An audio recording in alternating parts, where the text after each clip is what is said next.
Chapter 1101. The four of them were public figures. Ji Bei was a celebrity. Coming out of the closet was not a big deal, but there were so many people sharing a man. The fans were going to make a fuss. Su Qi and Si Nan were capitalists. This kind of thing that damaged their reputation could not be publicized. They were all heavyweights. They had the ability to turn white into black and black into white. She had to plan well. Not only did she have to deal with these three people, but she could not put herself in danger. After all, these three people were not easy to deal with. If she showed any signs, it would lead to cruel means. These were people who were floating in the sea of business. It was not easy for her, an ordinary person, to deal with them. The cause of everything was Guqiu. Because she had a boyfriend like Guqiu, she ended up in this situation.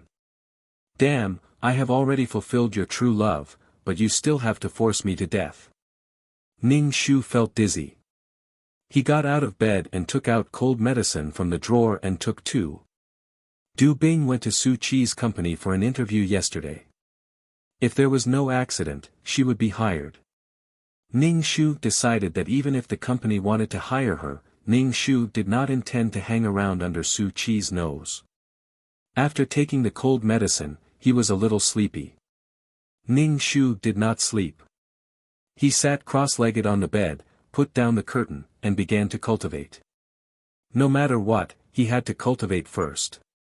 When he had the ability to protect himself, he would talk about other things. After cultivating for a while, the phone on the bedside rang. Ning Shu stopped and picked up the phone. The caller ID was Guqiu. Ning Shu answered the phone and asked, "What's the matter?" "It's noon now. Have you eaten?" Guqiu's voice came through the phone. Her voice was indeed gentle. She was a gentle natural. Ning Shu said casually, "I'm going to eat." "Have you eaten?" "I ate a little in a hurry." Guqiu paused. Her voice was a little strange. She asked, "You went to Chi Phone Group for an interview?" "Yes, there will be news in 2 days." "Isn't it closer to you?" Ning Shu said faintly. At this time, Guqiu and President Chi Phone already had a hua relationship. "That's great. Ji Bei is calling me. I'm going to work now. Take good care of yourself." Guqiu hung up. Ning Shu, in fact, there were already problems in the relationship between the two of them. They spent less time together and more time apart. In addition, Guqiu was entangled with the three men. How could she have time to care about Du Bing? Occasionally, Guqiu would call him because he felt that he was not gay and that he had a girlfriend. In fact, Guqiu also had the mentality of an ostrich. He always felt that he would get rid of his current situation and return to the life of an ordinary man. After hanging up the phone, Ning Shu was indeed a little hungry, so he went to the cafeteria to eat. They met one of their roommates. When they saw Ning Shu, they all asked, "Ning Shu, are you feeling better?" The three roommates surrounded Ning Shu and were very enthusiastic. Ning Shu smiled and said, "Much better, thank you. Du Bing, I really envy you. Your boyfriend is actually Ji Bei's assistant." Ning Shu smiled and said, "He's just an assistant. He serves tea and drinks. You can spend time with Ji Bei every day. Du Bing, can you ask your boyfriend to get a few autographed photos of Ji Bei? Please." Ning Shu said, "I'll ask Guqiu to think of a way. But if she can't get it, I can't do anything. Guqiu is just an intern assistant. She can't say anything in front of Ji Bei. It's fine as long as you can get it. If you can't, it's okay. Ji Bei doesn't like autographs. I like Ji Bei's arrogant look. He's so handsome. Ning Shu, handsome my ass. With the halo around him, all his other flaws can't be seen. He's obviously arrogant, but he insists that he's a sentimental person. Isn't that just because of his temper? He offended his boss and had to rely on Guqiu and Su Qi to settle it. She pushed her man to someone else. She's so pretentious. Ning Shu listened expressionlessly to these girls discussing how handsome Ji Bei was. After eating, Ning Shu went back to the dormitory to cultivate. There was too little spirit energy in the modern world. Plus, they were in the city, so the spirit energy was even less. Ning Shu made a hand seal and set up a spirit gathering array. It gathered the surrounding spirit energy, but there was still not much spirit energy. Ning Shu quickly absorbed it. Otherwise, the spirit energy would dissipate after a while. After cultivating for a while, there was already qi energy in his dantian. He was sweating all over. After taking a shower, he felt much better. The next day, Chief Incorporation informed Ning Shu that he had passed the interview and asked Ning Shu to go for an internship. Ning Shu declined, saying that he had other arrangements and would not go to work at Chief Incorporation. Instead of running to Su Qi to bear his hostility and finding fault with her at work, it was better to hide first. She had to think of a way to deal with these 4 people. What method could she use to deal with them? She could not let these people suspect her without putting herself in danger. If these people found out, she would definitely not have a good ending. In the end, she would still end up like Du Bing. Ordinary people could not afford to offend powerful people. A human life was nothing in their eyes. The method was not important. What was important was that they had achieved their goal. If Du Bing died, no one would be able to affect Guqiu. Ning Shu felt that this kind of love was not cute at all. This kind of perverted love was not cute at all. After thinking for a while, Ning Shu did not have a specific plan in his mind. Revenge was one thing, but the most important thing was to protect himself. These 3 people were the masters of the entertainment industry. The power of the 3 people combined was 10 to the nth power.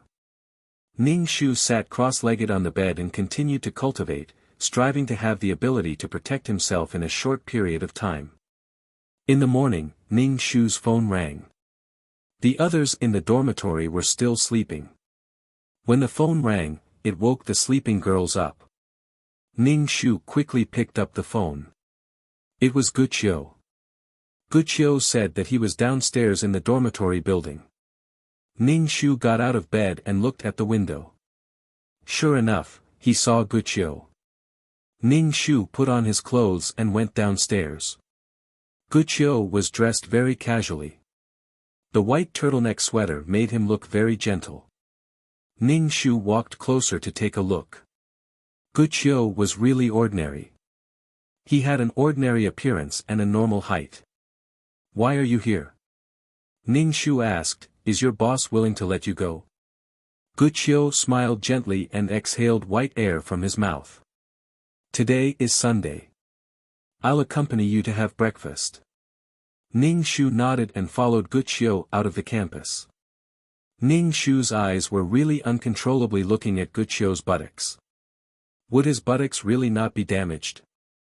Or was Guqiu the kind of person who would be tight no matter what and would not prolapse? Guqiu found a slightly better breakfast shop near the school. Ning Shu said, order whatever you want to eat. Ning Shu did not stand on ceremony. He ordered something more expensive and asked hypocritically, is it too expensive? You order. Although Ji Bei's temper is not very good, the benefits are not bad, Guqiu said. Chapter 1102. With my current salary, I can still let you eat some good food. Guqiu took the menu and ordered a few dishes. Ning Shu said noncommittally, Ji Bei is very good to you. He's already given you everything. Ji Bei has a bad temper. Few people can stand him. Guqiu seemed to be a little guilty and changed the topic. Why didn't you go to work in Qifeng? Ning Shu drank the porridge and asked in surprise, I didn't tell you that I didn't plan to go to Qifeng. How did you know? Guqiu was stunned and then said, don't forget that I'm now in the entertainment industry. I know everything. Besides, you're my girlfriend. Ning Shu didn't say anything. Su Qi must have told Guqiu. It seemed that Su Qi knew about Du Bing's existence in advance and deliberately recruited her to his company. Ah. Ji Bei. It's really Ji Bei. Ji Bei, I'm going to faint. There was a burst of screams in the breakfast shop. Ning Shu turned his head and saw that Ji Bei was surrounded by a group of crazy fans. In addition, two men came to Ning Shu's table. Su Qi and Si Nan sat down. Ji Bei also sat down after trying his best to get rid of his fans. He picked up the glass of water that Guqiu had drunk and gulped it down. Seeing Ji Bei drink from Guqiu's cup, Su Qi snatched the cup from Ji Bei's hand with a domineering look. Ji Bei glared at Su Qi. Si Nan stared at Ning Shu with a deep and meaningful look. Ning Shu was speechless. Her three love rivals came to snatch a man. As soon as the three people came, Guqiu felt uncomfortable and asked, "Why are you here?" Young Master Ji Bei sized up Ning Shu from head to toe with his piercing eyes. He curled his lips and said, "Is this your girlfriend? Why did you leave me, and work to have breakfast with her?" Guqiu whispered, "Du Bing is very good." Su Qi stared at Ning Shu. "Why don't you come to work at my company? Are you looking down on me?" Si Nan sneered. "Although I've always thought that Ji Bei's taste is primitive, he's right. Guqiu, your girlfriend is not that good." Ning Shu, damn, these people were here to maliciously insult her. Guqiu came to have a meal with her, and all these love rivals came at the same time. "Guqiu, who are they?" Ning Shu asked Guqiu. Guqiu Ning Shu said, "This is Ji Bei." Ji Bei raised his chin slightly. It was obvious that he was at Sundra. Ning Shu shook his head. "No, I don't chase after celebrities." "Hello, are you Guqiu's boss?" Ji Bei's face stiffened in disbelief. "How can you not know me? This is Su Qi, the president of Qi Feng Group. He's the boss of the company you interviewed." Guqiu introduced Su Qi. Su Qi's face was cold. He didn't even look at Ning Shu. He stared at Guqiu, who was talking. It was obvious that he was an aggressive man. "This is Si Nan, the boss of Hertz Company." Si Nan and Ning Shu curled the corners of their lips. His eyes were bottomless. It was obvious that he was a two-faced man. The three of them all released a powerful aura, which pressed down on Ning Shu. Ning Shu thought it was so unfair. Three of them were bullying her. Ning Shu took a sip of porridge and asked Guqiu, "Why did the three of them come to you?" Guqiu's face was a little red. She didn't know what to say. She was afraid that the three of them would expose their relationship in front of Ning Shu. She could only say to Ning Shu, "Are you done eating? I'll send you back if you're done." "I'm sorry, but I have something important to do and I need Guqiu to stay there." "I can't send you back. You can go back by yourself." Ji Bei lifted his chin and said to Ning Shu. He then dragged Guqiu away. Seeing Guqiu leave, Su Qi also stood up and left. After a while, only Ning Shu and Si Nan were left at the table. Si Nan tapped the table with his fingers, making a tapping sound. Ning Shu slightly narrowed his eyes and stared at Si Nan. This man was definitely the most two-faced man among the three of them. He was sinister and evil. Ji Bei was impulsive and irritable. Su Qi was domineering and cruel. Si Nan was insidious and two-faced. The three of them together were a combination of domestic violence, rapists, and psychopaths. Ning Shu ate an egg roll and asked Si Nan, "What do you want to tell me?" "You're very smart." Si Nan smiled at Ning Shu. Ning Shu shifted her gaze away. She really couldn't get used to this kind of half-smile that made her face cramp up. He thought he was evil and arrogant. "If I were you, I would break up with Guqiu." Guqiu is not someone you can match, Si Nan said with a slight warning. Ning Shu, was she blind, or did these three men think that beauty was in the eye of the beholder? Guqiu was just an ordinary man. He didn't have a charming face or a prominent family background. Basically, he didn't have anything special. Why was he not a good match for Guqiu? The only praiseworthy thing was that Guqiu had a good temper, but he was easily swayed. It was hard to say whether this was a weakness or a strength. Was the man they liked not an ordinary man? Ha, ha ha, ha ha ha ha, I don't understand what you're talking about. Ning Shu asked the waiter to take away the leftover breakfast. These things were basically untouched. They couldn't be wasted. Si Nan was not angry. Ning Shu smiled and stood up to leave. His body was slender, and when he stood up, he gave people a great pressure. Ning Shu took the breakfast packed by the waiter and also left the breakfast shop. When Ning Shu carried the things across the road again, a car suddenly rushed towards Ning Shu. The car was very fast. In the blink of an eye, it rushed in front of Ning Shu. Ning Shu was about to dodge, but the car suddenly braked. The wheels rubbed against the ground, making a sharp sound. It almost hit Ning Shu's leg. It was so close. Ning Shu's legs were a little weak, but he calmly looked at Si Nan sticking his head out of the window. What are you doing? Ning Shu asked. Si Nan raised the corner of Ning Shu's mouth. Why are you in the middle of the road? Be careful when you cross the road. Hey, hey. Ning Shu pointed at the luxury car in front of him. Damn it, Ning Shu suspected that Si Nan wanted to kill him just now. The opposite sex would hurt each other, but the same sex was true love. These bastards, he really couldn't stand it anymore. In the last world, there were 3 men, and in this world, there were still 3 men. In the past, they always dealt with 1 man, but now there were more. Was it because it was a high-level plane? It was getting saltier and saltier. Ning Shu hammered his numb and weak legs and returned to the dormitory. He checked the savings of the original Ning Shu. There was not much money. However, Du Bing was just a student who hadn't worked yet, so she didn't have much money. Ning Shu chewed on her breakfast as she tried to think of a solution. Guqiu called Ning Shu and apologized to her.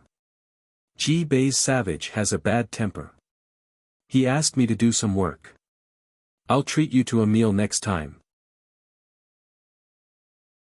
Chapter 1103. Ning Shu ate his breakfast as he listened to Guqiu. There wasn't much spirit energy in this world. If there wasn't enough spirit energy, it could be replenished with energy. Don't worry, your work is more important, Ning Shu said nonchalantly. Sorry, I'll treat you to Western food next time. Guqiu's voice was a little breathless. When it reached Ning Shu's ears, Ning Shu immediately thought it was moaning. Could it be that she was moaning? Ning Shu didn't even have an appetite for breakfast. Guqiu, it's time to work. How long are you going to call? Ji Bei's voice was unusually rude. Then I'm hanging up. Guqiu's voice was panting as she hung up the phone. Before she hung up, Ning Shu heard an sound. Ning Shu put down his phone and half-eaten egg roll. Then, he searched for a detective agency on the internet. Ning Shu wrote down the address, bought a new phone number, and went out at night. He went to a public toilet outside and dressed up. He wore a wig, sunglasses, and a mask. He specifically chose to go to dark places. When he arrived at the private detective agency hidden in the alley, Ning Shu went straight to the point. Do you know anyone with AIDS? The private detective said, that's easy. There's a group of people who like to go to bars. I want blood, Ning Shu said. No, you're done for once you touch it. The private detective shook his head. The price is negotiable, Ning Shu said. In the end, Ning Shu spent all of Du Bing's savings and left a new phone number. Ning Shu said to the private detective, "You can't tell anyone about this. We rely on this for a living." The private detective took the money. "Wait for my notice." Ning Shu left the private detective and went to the public toilet cubicle to change his clothes. He stuffed them into his bag and went back to school. Ning Shu quietly waited for news from the detective agency. Every city had such gray transactions, and this was the fastest way that Ning Shu could think of. Because he had no money on him, Ning Shu found a 24-hour convenience store not far from the school to work as a clerk. In her current situation, she couldn't look for a job with peace of mind. Besides, looking for a job wasn't something that could be decided in a day. She had no money and had to eat. Now that she was a fourth-year student, the school was not strict with her. Besides, fourth year was an internship. Ning Shu was so poor that he had to eat concrete. Ning Shu began to work in the convenience store. After only 2 or 3 days of work, he met Si Nan, who was in a suit. Si Nan took 2 bottles of water and paid the bill for Ning Shu. When Ning Shu saw Si Nan, he was stunned for a moment. Then, he paid the bill as if nothing had happened and gave the water to Si Nan. Si Nan only took 1 bottle and pushed the other bottle in front of Ning Shu. "Here you are." Si Nan looked up and down at Ning Shu, who was wearing a clerk's bib. "A college student working as a cashier? You don't have a good future ahead of you. Come to my company. I'll give you a good job." Si Nan stared at Ning Shu with his deep eyes, which were shining brightly. Ning Shu smiled. "Thank you for your kindness." Si Nan suddenly bent down and looked at Ning Shu at the same level. He was so close that Ning Shu could feel his breath on her face and smell his breath. Ning Shu thought, so disgusting. Ning Shu suddenly imagined the scene of Si Nan and Guqiu kissing each other. Si Nan reached out and touched Ning Shu's bangs. "You don't look good with bangs." Ning Shu took a step back. They were obviously gay. Why did they pretend to be so intimate? Si Nan probably felt disgusted in his heart. When Ning Shu went to work, Si Nan leaned on the side and waited for Ning Shu. His slender body attracted people coming and going. Some girls even went into the store to buy 2 candies just to see the handsome man. Si Nan, who was busy every day, actually waited until Ning Shu got off work at 9:00 in the evening. Then he said that he would send Ning Shu back to school. Ning Shu was speechless. He was seriously sick. Ning Shu ignored Si Nan. As soon as he walked out of the store, Si Nan suddenly pressed his head. Si Nan pressed Ning Shu's head and pressed Ning Shu into his arms. Si Nan was very strong. Ning Shu's forehead hit Si Nan's chest with a bang. It was very hard. "I felt that you were special from the first time I saw you." Si Nan's sexy voice sounded above Ning Shu's head. "Special? Let me show you something more special." Ning Shu raised his knee to Si Nan's crotch. Si Nan immediately let go of Ning Shu and quickly took a step back. Ning Shu just raised his knee. When Si Nan stepped back, Ning Shu straightened his leg and kicked Si Nan's private part. Si Nan snorted and bent over with his legs between his legs. Ning Shu clutched her clothes tightly and put on a defensive look. "How can you suddenly hug me? I have a boyfriend." Ning Shu turned around and ran away like a rabbit. Si Nan wanted to cover his private part, but he was too embarrassed. He leaned against the wall with cold sweat on his forehead and stared at Ning Shu's back. Ning Shu went back to the dormitory and couldn't help laughing. Si Nan began to flirt with him. The next day, Ning Shu didn't see Si Nan when he went to work. Ning Shu guessed that he must have kicked Si Nan too hard. Si Nan was gay. Why did he pretend to be affectionate? When he got off work at 9:00 in the evening, a group of gangsters surrounded Ning Shu. "Little girl, it's so late. Is there anyone to accompany you? Come and play with us," these gangsters looked up and down at Ning Shu with a look of lust in their eyes. Ning Shu reached out his hand. Ning Shu grabbed the gangster's hand and pulled it hard. The gangster immediately cried, "Ah! It hurts, let go. Bitch, let go." Ning Shu kicked the gangsters who rushed to him, and several of them fell to the ground. The car parked on the side of the road rolled down the window, revealing Si Nan's profile. Si Nan smiled in the dark, got out of the car, and walked quickly to Ning Shu. "Who are you? Get out of here if you don't want to die," Si Nan said in a low voice. When these gangsters saw Si Nan, they seemed to be intimidated by Si Nan's momentum and ran away in a hurry. Then they ran back and looked at the gangster whose hand was caught by Ning Shu. "Boss, let go of me. It hurts." The gangster wailed. Si Nan said to Ning Shu, "Let him go. I'm going to send her to the police station. This kind of person has harmed many good women." Ning Shu put some strength in his hand, and the gangster immediately shouted. Si Nan shook his head. "It's easy to deal with the king of hell, but difficult to deal with the little ghosts.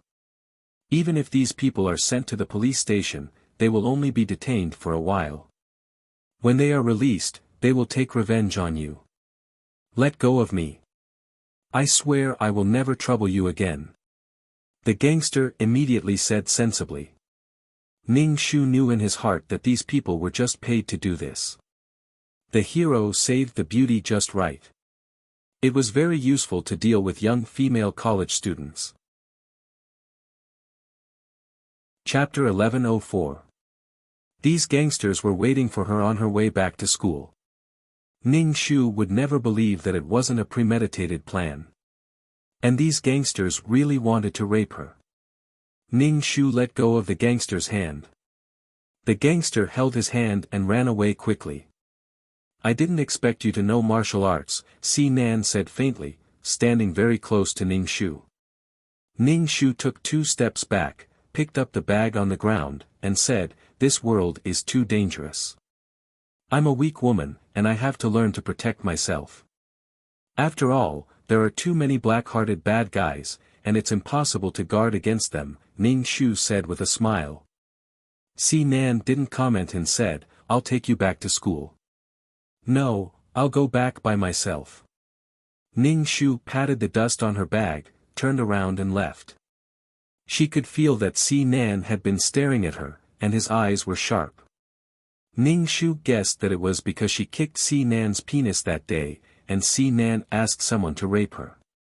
Si Nan was a gay, and he didn't like men. Besides, Si Nan didn't need to do anything to her, and Si Nan felt that it would dirty his body. Ning Shu returned to the dormitory, turned on the computer, and saw a post with some photos. It was a picture of Si Nan holding her head in his arms.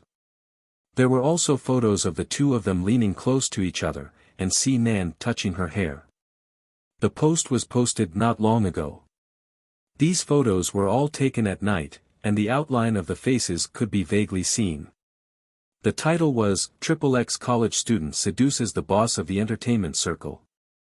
Below the post, there were many people cursing Ning Shu. Ning Shu sneered.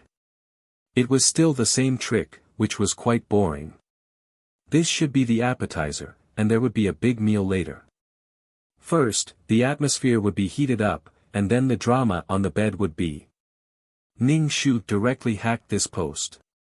Anyway, she had learned programming skills. It was only a matter of minutes before she hacked it. However, Ning Shu didn't delete the post, but turned it into a virus carrier. Anyone who clicked on this post would be infected by a virus. Didn't you like to watch the fun? I'll let you stare at the black screen, blue screen, and flash screen until your eyes are dazzled. Ning Shu was really tired of these keyboard warriors. They didn't need to take responsibility for their own words and could just spout nonsense. Since he didn't dare to do so in real life, he went to the internet to vent his violent emotions.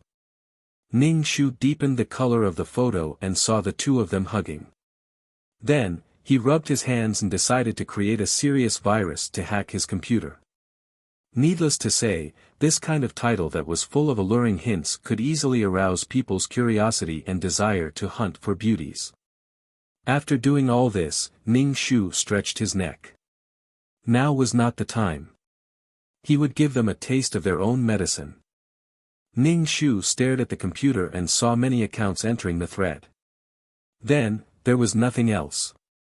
Furthermore, there were administrators who wanted to delete the post, but the post couldn't be deleted.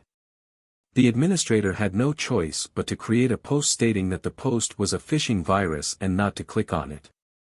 Of course, there were also those who were not afraid of death and went in, unable to play happily. Using violence to curb violence. After doing all this, Ning Shu washed up and sat cross-legged on the bed to cultivate for a while before going to sleep. The next morning, Ning Shu turned on the computer. The post was still there, but basically no one dared to click on it. Some people even complained that the virus was so powerful that one of his computers was destroyed. Ning Shu made a V sign. Sure enough, there would be a day when any skill would be used. She had to upgrade these skills so that it would be much easier for her to do missions in the future. Ning Shu went to the cafeteria to have breakfast in a good mood. There was already news from the detective agency and they asked Ning Shu to go pick up the things. Ning Shu finished her breakfast slowly. Then, she stuffed her clothes, hat, scarf, mask, and glasses into her bag and went to work. When she got off work at night, Ning Shu prepared to go to the detective agency to pick up the things. As Ning Shu walked, she heard footsteps following her like a shadow. She was being followed. Ning Shu chose to walk in a secluded area, but the person behind her kept following her. Obviously, there was something wrong. Ning Shu guessed that the person following her must have something to do with those three people. Ning Shu was not in a hurry to get rid of the person behind her. Instead, she slowly turned a corner and headed toward the food street next to the university town.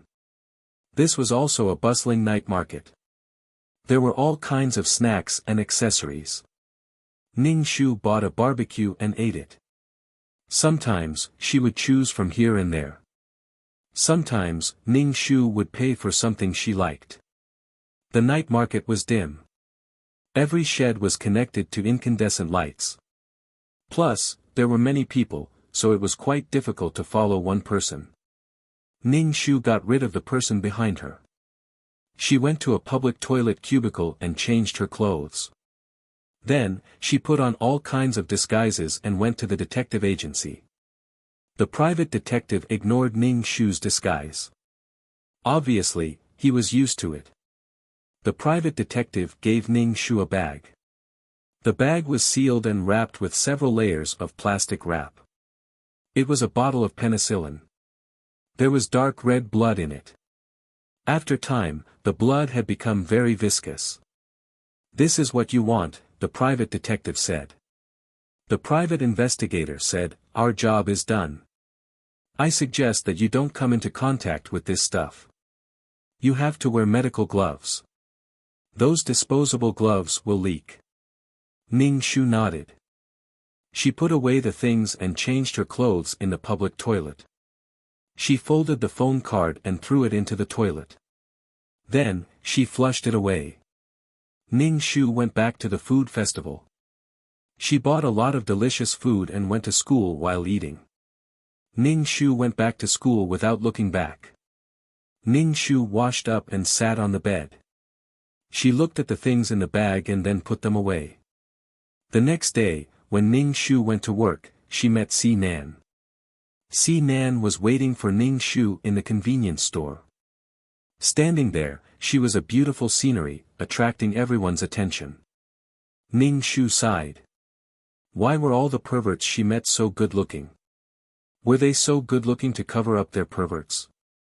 Well, compared with an ugly and wretched pervert, an exquisite and handsome pervert, of course, the latter was more adorable. No matter what she did, she could bear to look at such a face. She was deeply desperate for the world that looked at faces. Ning Shu pretended not to see Si Nan and entered the convenience store. Si Nan followed Ning Shu into the convenience store. Si Nan stretched out her slender arm and pressed Ning Shu against the wall. She looked down at Ning Shu and said, "Break up with Wuxia and be with me. You don't have to work so hard. I'll give you a simple and easy job with a high salary. You don't have to be a cashier." Ning Shu stared at Si Nan.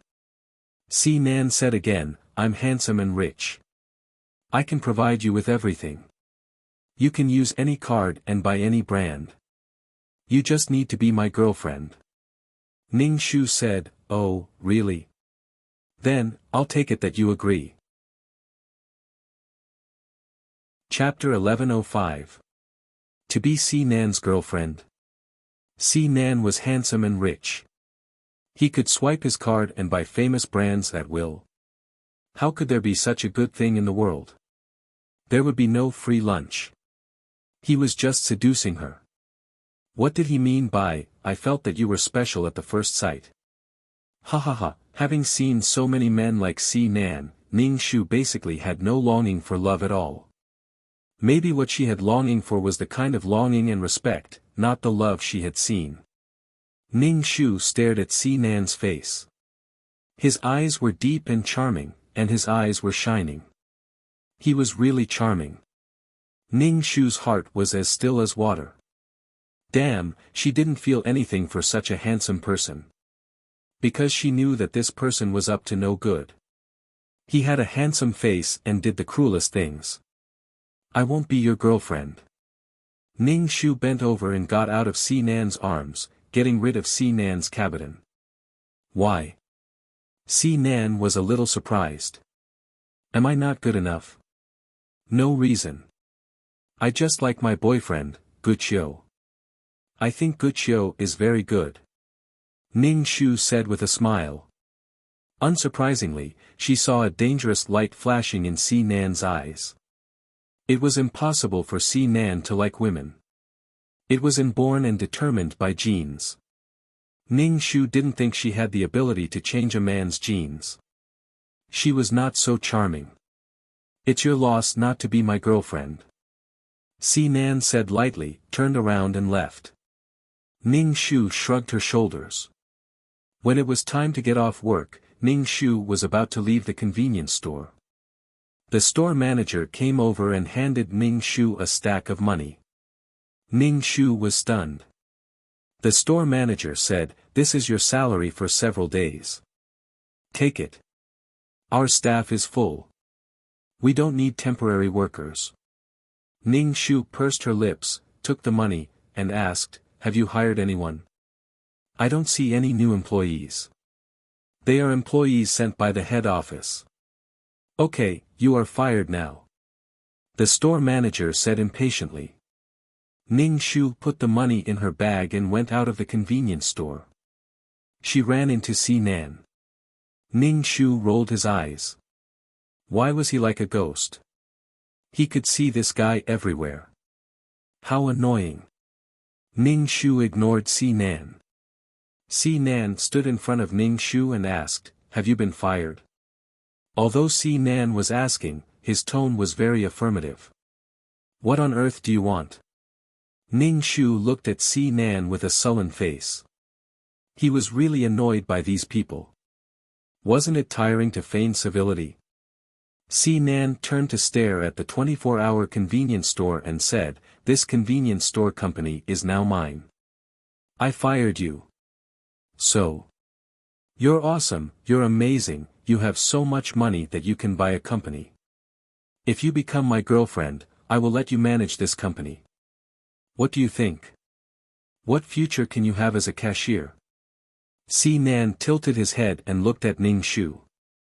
Damn, the temptation was too great. A fourth-year student could become a manager of a company as soon as he stepped out of society. Si Nan was really a tempting demon. Ning Shu had always remembered that if he wanted to reap without sowing, he would lose even more. Du Bing didn't have the ability to manage a company now.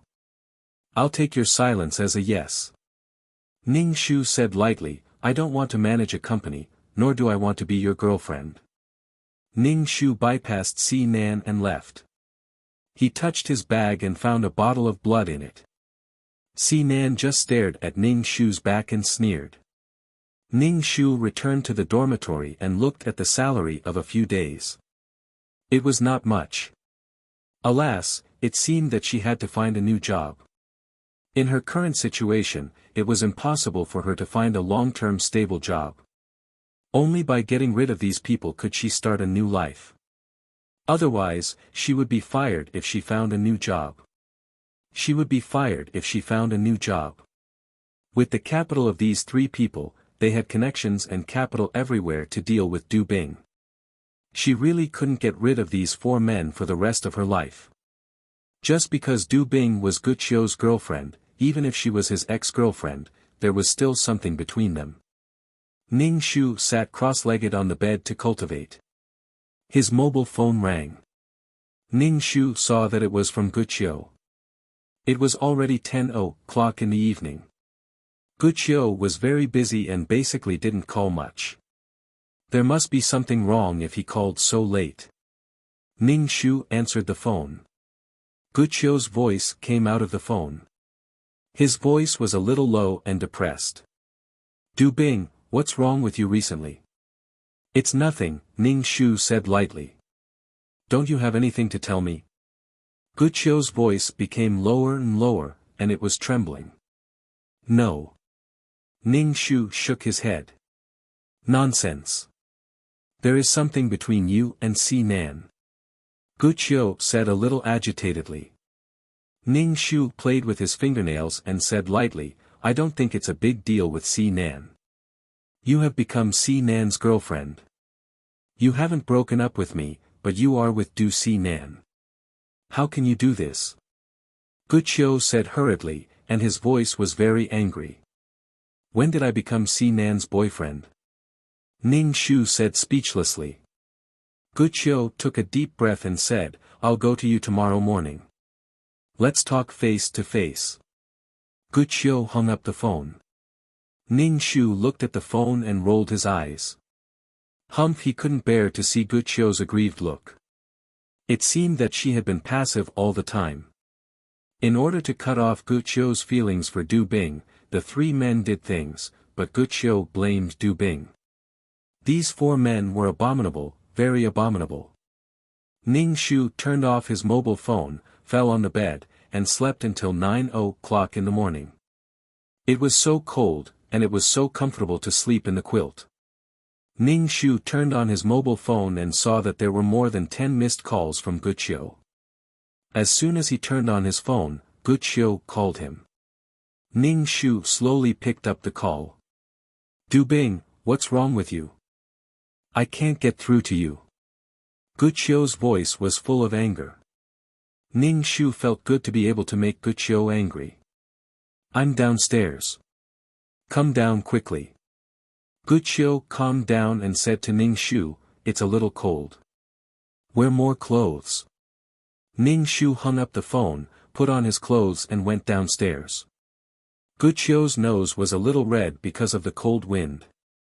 Ning Shu looked left and right, but he couldn't see anything special about Guqiu. She was really ordinary, very ordinary. What on earth attracted Ji Bei, Su Qi, and Si Nan? They were all favored by God. Why did they like Guqiu? Ning Shu rubbed his eyes. He really couldn't see what charm Guqiu had. Why didn't you answer the phone? Guqiu asked. Ning Shu gathered the scarf in front of his face and said lightly, I overslept. Have you eaten? I'll take you to eat, Guqiu said. Guqiu was so gentle that it didn't seem like they were going to break up. Ning Shu and Guqiu went to the breakfast shop and sat face to face. Chapter 11:06. Guqiu also ordered breakfast for Ning Shu. Ning Shu ate without hesitation. Guqiu looked at Ning Shu and said, Du Bing, we have been together for 2 years. You abandoned our relationship for material things. Ning Shu took a sip of porridge and said, I told you that I'm not Si Nan's girlfriend, and I have nothing to do with him. I don't want to believe it either, but these things. Guqiu took out a stack of photos, which were all photos of Ning Shu and Si Nan together. Because of the angle, some photos looked like they were kissing. There were photos of them hugging each other intimately. Ning Shu glanced at the photos and said indifferently, "They're photoshopped." Photoshopped? Guqiu was a little angry. What about this? How do you explain this? Guqiu took out her mobile phone and clicked on it. It was a recording. It was a conversation between Ning Shu and Si Nan. It was very clear. Break up with Guqiu and be with me. You don't have to work so hard. I'll give you a simple and easy job with a high salary. You don't have to be a cashier. I'm handsome and rich. I can provide you with everything. You can use any card or buy any brand. You just need to be my girlfriend. Oh, really? Then I'll take it that you agree. If you become my girlfriend, I'll let you manage this company. What do you think? What future can you have as a cashier? I'll take your silence as a yes. Guqiu looked at Ning Shu. His eyes were a little red. How do you explain this? Ning Shu shrugged. Si Nan was very good at recording. Her words of refusal had been cut out, leaving only these specious words. Obviously, Si Nan is scheming against me. Ning Shu stared at Guqiu. I don't understand why Si Nan is scheming against me. Guqiu's expression was a little strange. Ning Shu asked again, why? What can he get by scheming against me? Guqiu rubbed her eyebrows. Du Bing, let's break up. Fine, but I want to know why Si Nan did this to me. Ning Shu stared at Guqiu with sharp eyes. Guqiu avoided Ning Shu's eyes and thought of Si Nan's contemptuous eyes when he gave him something. So this is your girlfriend? Isn't she just a vain woman? I just casually tried, and she wavered. She became my girlfriend. Guqiu felt very embarrassed and refuted, Du Bing is not that kind of person, no. Si Nan contemptuously gave Guqiu the photos and recordings. Guqiu felt very sad and immediately called his girlfriend to ask about it. The next morning, he went to the dormitory to wait for Ning Shu. Guqiu was unwilling to believe that his girlfriend was such a person. He did want to be with Du Bing. Du Bing, let's break up. Guqiu looked at Ning Shu and said. Ning Shu was expressionless and finished a bowl of porridge. You know that I am wronged, but you still want to break up with me? Guqiu shook her head. I find that we are not suitable for each other. We can't go to the end together. Since you don't believe me, let's break up. Ning Shu said lightly. Guqiu's eyes were a little red. Seeing Ning Shu's indifferent look, she said sadly, aren't you sad at all? We have been together for 2 years.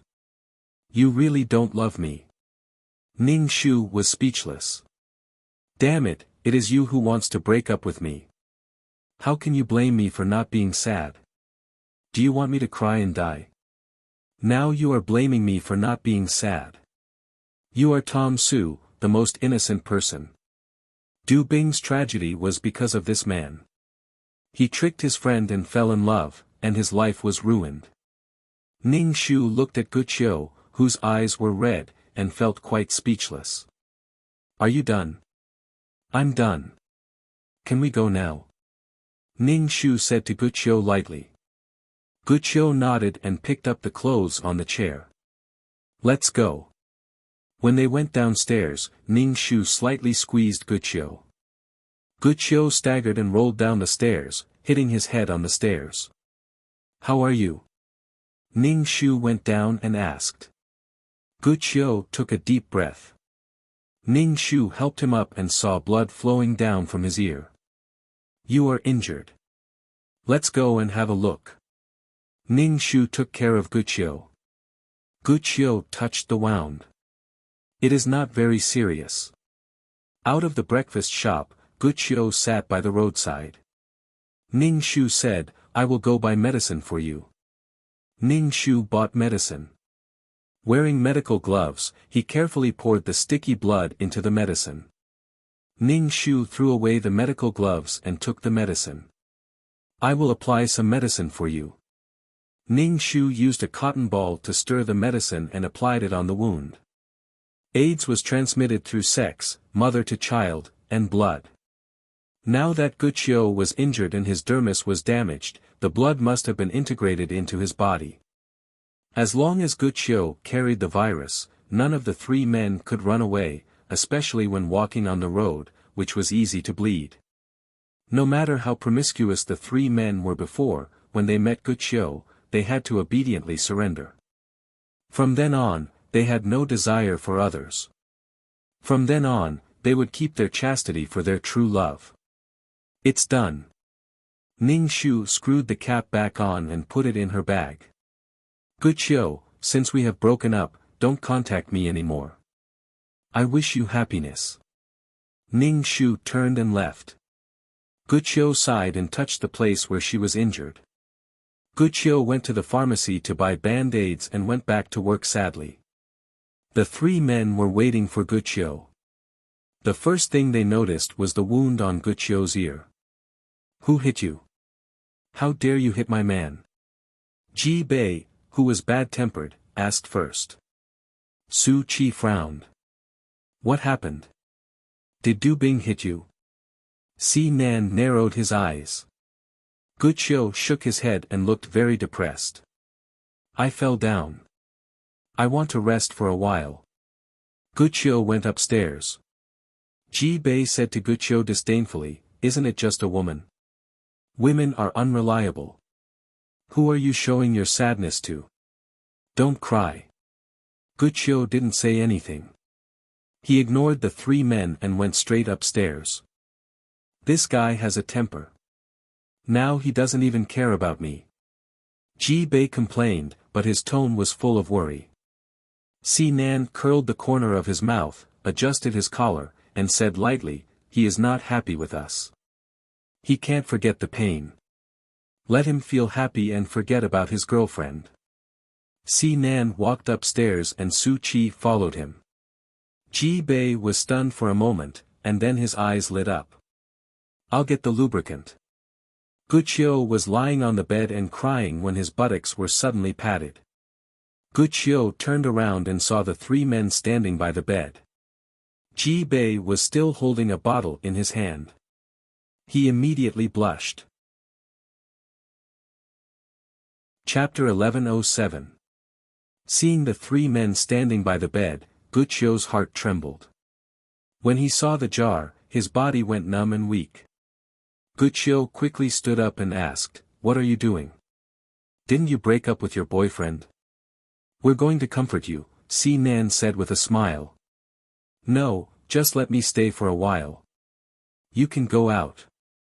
Guqiu said anxiously with a red face, I'm not that sad. I just didn't sleep well last night. Really? You can all go out. We're here to comfort you, but you're not grateful. Your salary for this month will be deducted, Ji Bei said rudely. Guqiu had forgotten the pain of breaking up with his boyfriend. He just wanted these people to leave quickly. If they really wanted to do that kind of thing, the three of them couldn't handle it at all. Su Qi didn't say anything.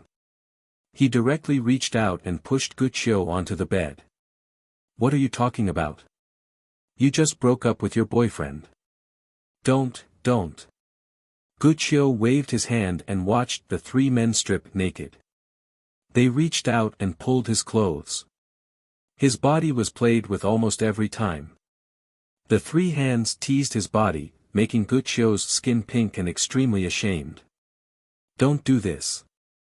There are too many people.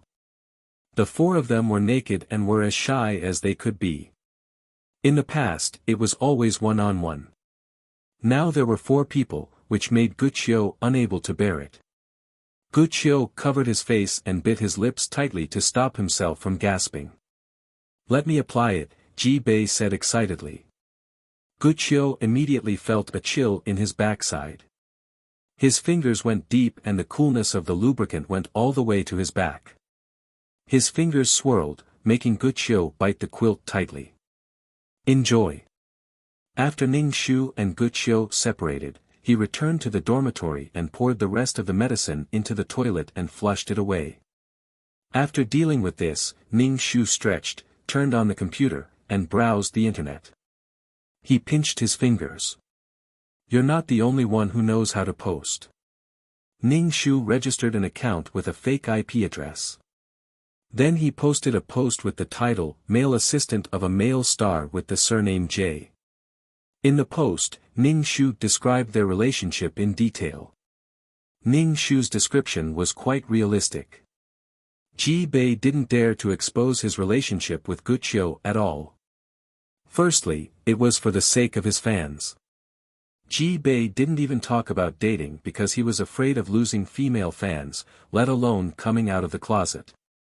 Ji Bei basically relied on his female fans to support him. If these fans rebelled, it would be a huge blow to his career. Secondly, it was for Guqiu. He wanted to protect Guqiu. If it was made public, Guqiu would be attacked by crazy fans. Ningxu's post was quickly clicked by people. Many people replied, guessing who this male celebrity was. Soon, someone said that the male celebrity with the surname J was Ji Bei.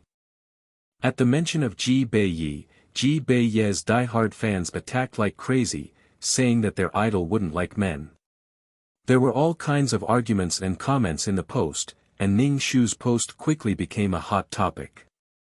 Some people suspected that Ningxu was deliberately using this kind of post to attract attention. Ningxu turned off his computer, turned on the GPS, and searched for the location of Guqiu and the other male leads. Ningxu put on his curly hair and big glasses. He went to the location indicated by the GPS and found that it was a grassy shooting location. Ji Bei was shooting an advertisement. Guqiu held a towel and waited for Ji Bei to finish. When Ji Bei finished, Guqiu went up to wipe his sweat. Perhaps it was because of their intimate relationship, but this kind of action had a hint of ambiguity. Imagine two men. Usually, the one who needed to wipe their sweat would take the towel and wipe it himself. They wouldn't let the other man wipe their sweat for them. Ningxu took a picture of this scene. The two went to the fitting room to change. The scene was busy, and people were taking props. No one noticed Ningxu. Ningxu also took a prop to cover his face and slipped into the dressing room. There was no one in the dressing room. Ningxu went to the dressing room and heard rustling sounds. He could vaguely hear the voices of two people talking. Ningxu turned on the recording pen and leaned close to the door of the dressing room. Although it was called a dressing room, it was actually a small cubicle for changing clothes. Take off my clothes. I'm too tired from shooting the advertisement. It was Ji Bei's voice. That's not very good. This is a dressing room. There are people coming and going, Guqiu said quickly. Ji Bei laughed. What are you thinking? I'm asking you to take off my clothes and change into new ones. I still have to shoot later. Oh. Are you disappointed? Don't worry. I'll satisfy you when we get back. Stop talking. Someone will hear you. No, everyone knows my rules. When I use the dressing room, no one else is allowed to enter. If the producer wants me to shoot an advertisement for him, he won't dare to break my rules. You can rest assured. But you still have to be careful. Guqiu's mouth was blocked. What are you doing? Shut your mouth. You're nagging. Ningxu was speechless. Ningxu shuddered when he imagined the two of them kissing in his mind. He shook his body and quickly left. It was already very good that he had recorded these words. Ningxu left the lawn and went to the public toilet to change before returning to the dormitory. Ningxu had to change his clothes several times a day. Just changing his clothes was enough to make people break down. He took off his clothes and put them on. It was never wrong to be cautious. If he was really caught by these people, he would probably die without a burial place. Whether or not he completed the mission was secondary. If he was killed, the mission would definitely fail. Not only would there be no reward, but he would also have to waste the amulet. Now that the exchange system was closed, the amulet couldn't be wasted. Ning Shu returned to the dormitory, created a virtual IP address, and started to post again. Ning Shu's post had already become a skyscraper. There were all kinds of discussions. Indeed, people liked to read this kind of news the most. Ning Shu started to post again. This time, he posted a photo of Wuxia wiping Ji Bei's sweat intimately. However, the face was mosaicked. There's a photo to prove the truth. The assistant of a male star with the surname J came out of the closet. Ning Shu was not in a hurry to release the recording. This was a great weapon. Of course, such intimate words had to be saved for last. The photo was taken during the day and was very clear. There was also the surrounding decorations in the photo. In fact, it was easy to guess who it was. Ning Shu's post was instantly seen by many people. Comments were everywhere. If the person in the photo looked like Ji Bei, it was most likely Ji Bei. Ji Bei's brainless fans still didn't believe it. In the end, Ji Bei's male assistant made the headlines. Ji Bei was having fun with Wuxia in the villa when Su Qi called to say that their relationship had been exposed. Ji Bei quivered and actually leaked it. Chapter 1108. When Ji Bei heard the news, his scalp tingled and he was stunned. Wuxia turned his head and looked at Ji Bei with hazy eyes. He asked in a hoarse voice, "What's wrong?" Ji Bei came to his senses. He pulled himself out of Wuxia's body and went to the bathroom to take a shower. Wuxia was still in a daze and his face was flushed. Something happened. Ji Bei came out of the bedroom and said to Wuxia while putting on his clothes. At the same time, the bedroom door opened. Si Nan and Su Qi also came in and saw Wuxia naked. "Put on your clothes and we'll discuss it," Si Nan said. "Okay."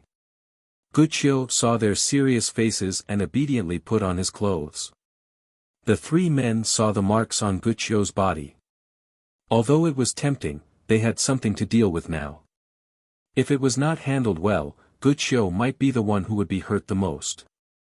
The four of them sat on the sofa and looked at the post on the computer. When Ji Bei saw the photo, he immediately roared, "What's wrong with these people? Didn't I tell you not to let the reporters in?" "Maybe it's not a reporter. It's a personal action," Si Nan said. "If it's a reporter's action, this news should have appeared in a gossip magazine. Didn't I tell you to be careful?" Su Qi looked at Ji Bei with dissatisfaction. Wuxia looked at the content of the post and the photo. His face was completely pale and he looked terrified. "Wuxia, don't be afraid. We'll deal with it," Si Nan said lightly. Wuxia was still in a trance. No one had found out before, so he could deceive himself. But now that the cover had been removed, Wuxia was terrified. He was afraid of other people's eyes. Wuxia's body trembled. Su Qi pressed Wuxia into his arms and said, "You don't have to worry at all. I'll deal with it. You've underestimated our power." "Yes, Wuxia. Don't be afraid.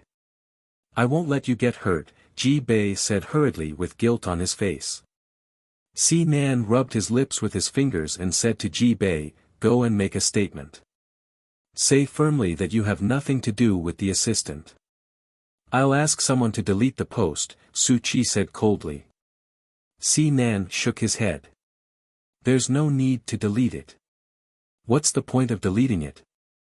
If we delete it, it will only say that we're guilty. Now we have to divert the public's attention. Then we have to do something more sensational to guide public opinion." Si Nan narrowed his eyes and stared at Wuxia. Ji Bei quickly stood in front of Guqiu and said, "We can't push Guqiu out now. He'll be under a lot of pressure." Si Nan sneered. "Do you think I have a primitive brain like you? Even if I want Guqiu to appear, she should appear in front of the public as a victim." Ji Bei heaved a sigh of relief and asked, "Do you have any ideas?" Si Nan narrowed his eyes and looked at Guqiu. Seeing that Guqiu had been absent-minded, he said, "What are you afraid of? It's just a groundless thing. Sooner or later, people will notice something wrong. I have an idea now. Listen to me." When Guqiu saw the 3 pairs of eyes staring at her with worry, she calmed down. "What can you do?" Although Guqiu's voice was trembling, he was not as terrified as before. "Don't you still have a girlfriend who just broke up with you? This incident can turn into a love-hate relationship." "How?" Ji Bei asked. He was eager to solve this matter, not only for Guqiu, but also for himself. Among the 3 men who shared Guqiu, he was the weakest. If this matter could not be solved, his future would be bleak. At that time, he would be even weaker in front of the other 2 men. Although he had decided to share Guqiu, he also had to fight for his own rights. Just say that it was done by Du Bing. The reason? Si Nan pointed his slender finger at his forehead. The reason is to make a false accusation. Du Bing is vain. In order to climb up the social ladder and have enough money to enter the entertainment industry, she seduced me and climbed into my bed. After Guqiu knew the truth, he wanted to break up with Du Bing. Du Bing was unwilling to break up with Guqiu. In addition, someone took photos of them. Du Bing was afraid that things would go south, so she took the initiative to gain the upper hand. She slandered her boyfriend and Ji Bei for having an improper and impure relationship. Si Nan said in one breath and stared at Guqiu. "Now we only need evidence. And the evidence must be very real. There can't be any photos or videos that have been photoshopped. This is a good idea.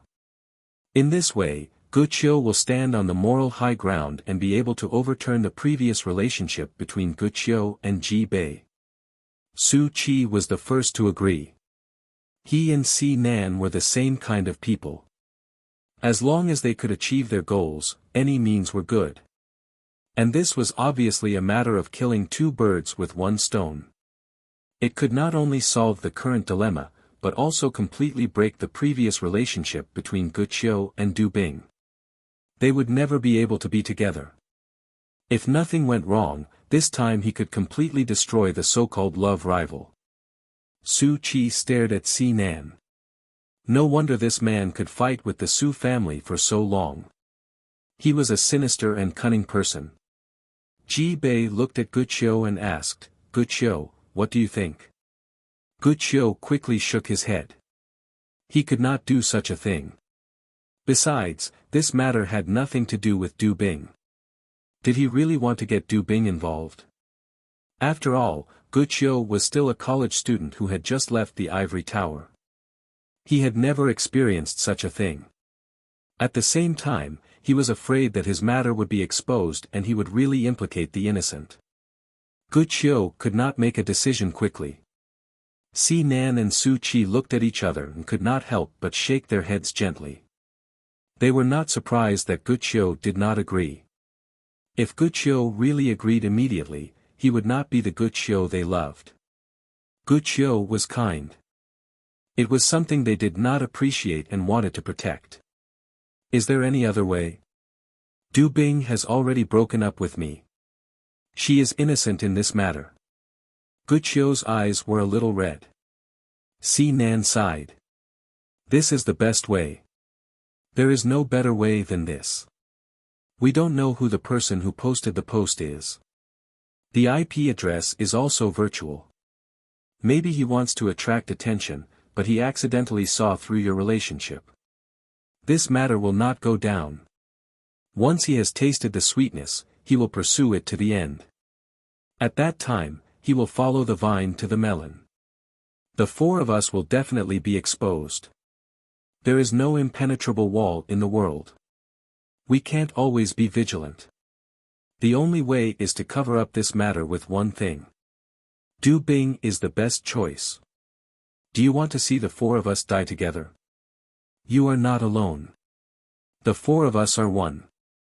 Si Nan looked at Guqiu with sad eyes, looking tired and sad. Chapter 1109. Si Nan, Su Qi, and Ji Bei stared at Guqiu.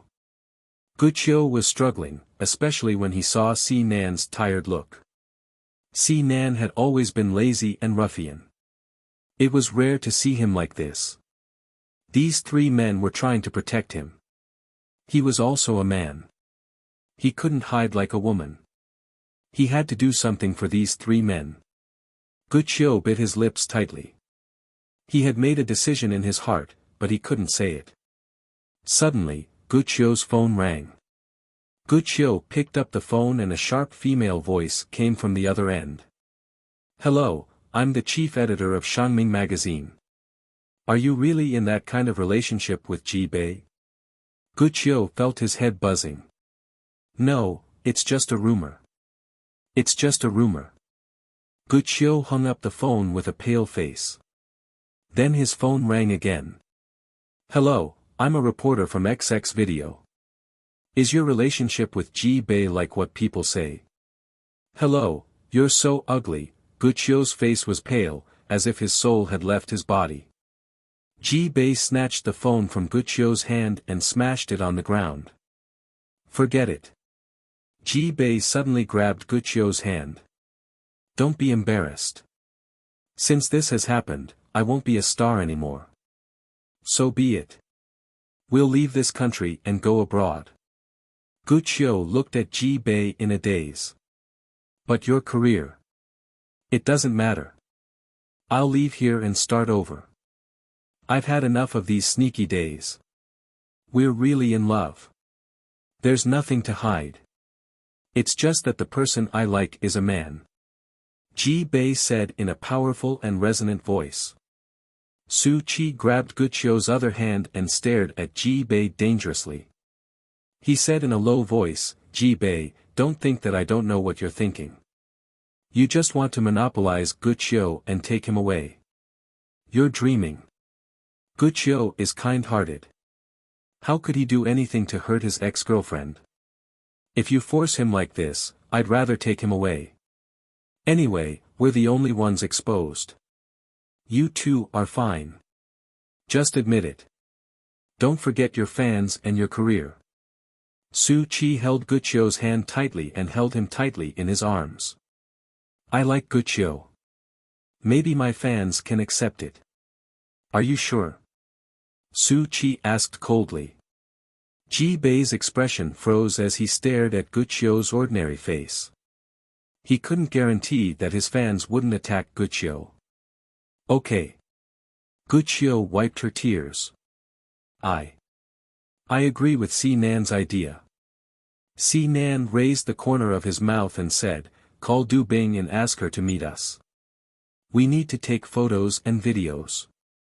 Guqiu opened his mouth and took out his mobile phone to call Du Bing. After calling twice, he said to Si Nan helplessly, it's an invalid number. I can't get through. Si Nan raised his eyebrows. Su Qi took out his phone, dialed a number, and asked directly, where is Du Bing now? Su Qi's frown deepened. He hung up and said, Du Bing is no longer in this city. The people I sent to follow Du Bing said that Du Bing bought a train ticket to her hometown. My people saw her get on the train with their own eyes. Si Nan rubbed between his eyebrows. This Du Bing. Then what should we do now? The best candidate is gone. Ji Bei was also very frustrated.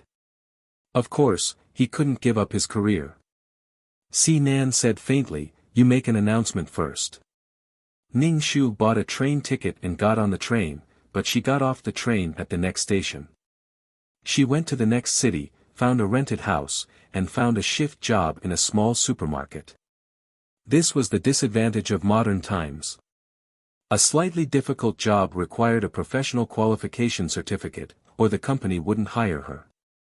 If it were in ancient times, Ning Shu could earn a living by being a traveling doctor or doing some religious ceremonies. But now people didn't believe in this, let alone taking the medicine of a doctor without a professional qualification. The reason why Ning Shu had temporarily left that place was mainly because the three mountains were in that city and she was alone. It was too easy to deal with her alone. It was just a strategic retreat. The most important thing for her now was to destroy the three mountains.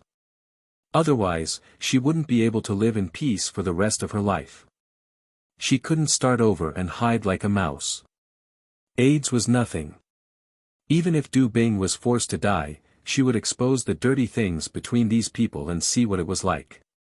Ning Shu got off work from the small supermarket and went back to the rented house. She turned on the computer and saw a long statement posted by Ji Bei on Weibo. He explained why the two men were wiping their sweat intimately in the picture. He explained that he was too tired to lift his hands and asked his assistant to wipe his sweat. He would use legal means to deal with such groundless accusations. He would not tolerate it. Ning Shu patted her chest. Damn, she was scared to death. This statement was not for Ning Shu, but for the fans and reporters. They couldn't find Ning Shu at all. Ning Shu went to read her post again. Ji Bei's fans were cheering. Don't you know how hard our idol worked? He only slept for 3 hours every day. Do you know how hard it was to make him? 3 hours. I'm afraid it's going to take 3 hours. Ning Shu looked at the comments and couldn't help but twitch her lips.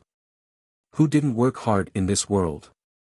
With this kind of glory, wasn't it only right to put an effort worthy of this glory? If you want to wear the crown, you have to bear its weight. Ning Shu smiled faintly and took out the USB flash drive.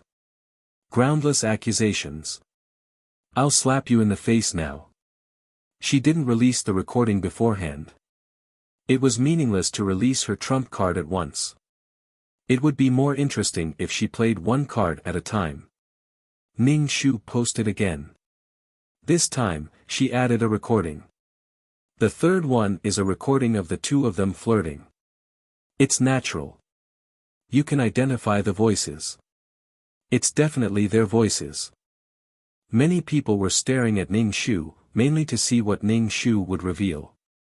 As soon as Ning Shu's post appeared, these people swarmed over. Ji Bei's fans wailed in disbelief. Ji Bei smashed his computer when he saw the post. What's the point of smashing it? You're a public figure. Don't you know how to be careful outside? Si Nan said coldly. Ji Bei was so angry that his face turned blue. He called the film crew and the factory. Ji Bei had a hot temper. Besides, he had been secretly recorded during the shoot. He couldn't hold back his anger. I've already said that no one is allowed to enter my dressing room.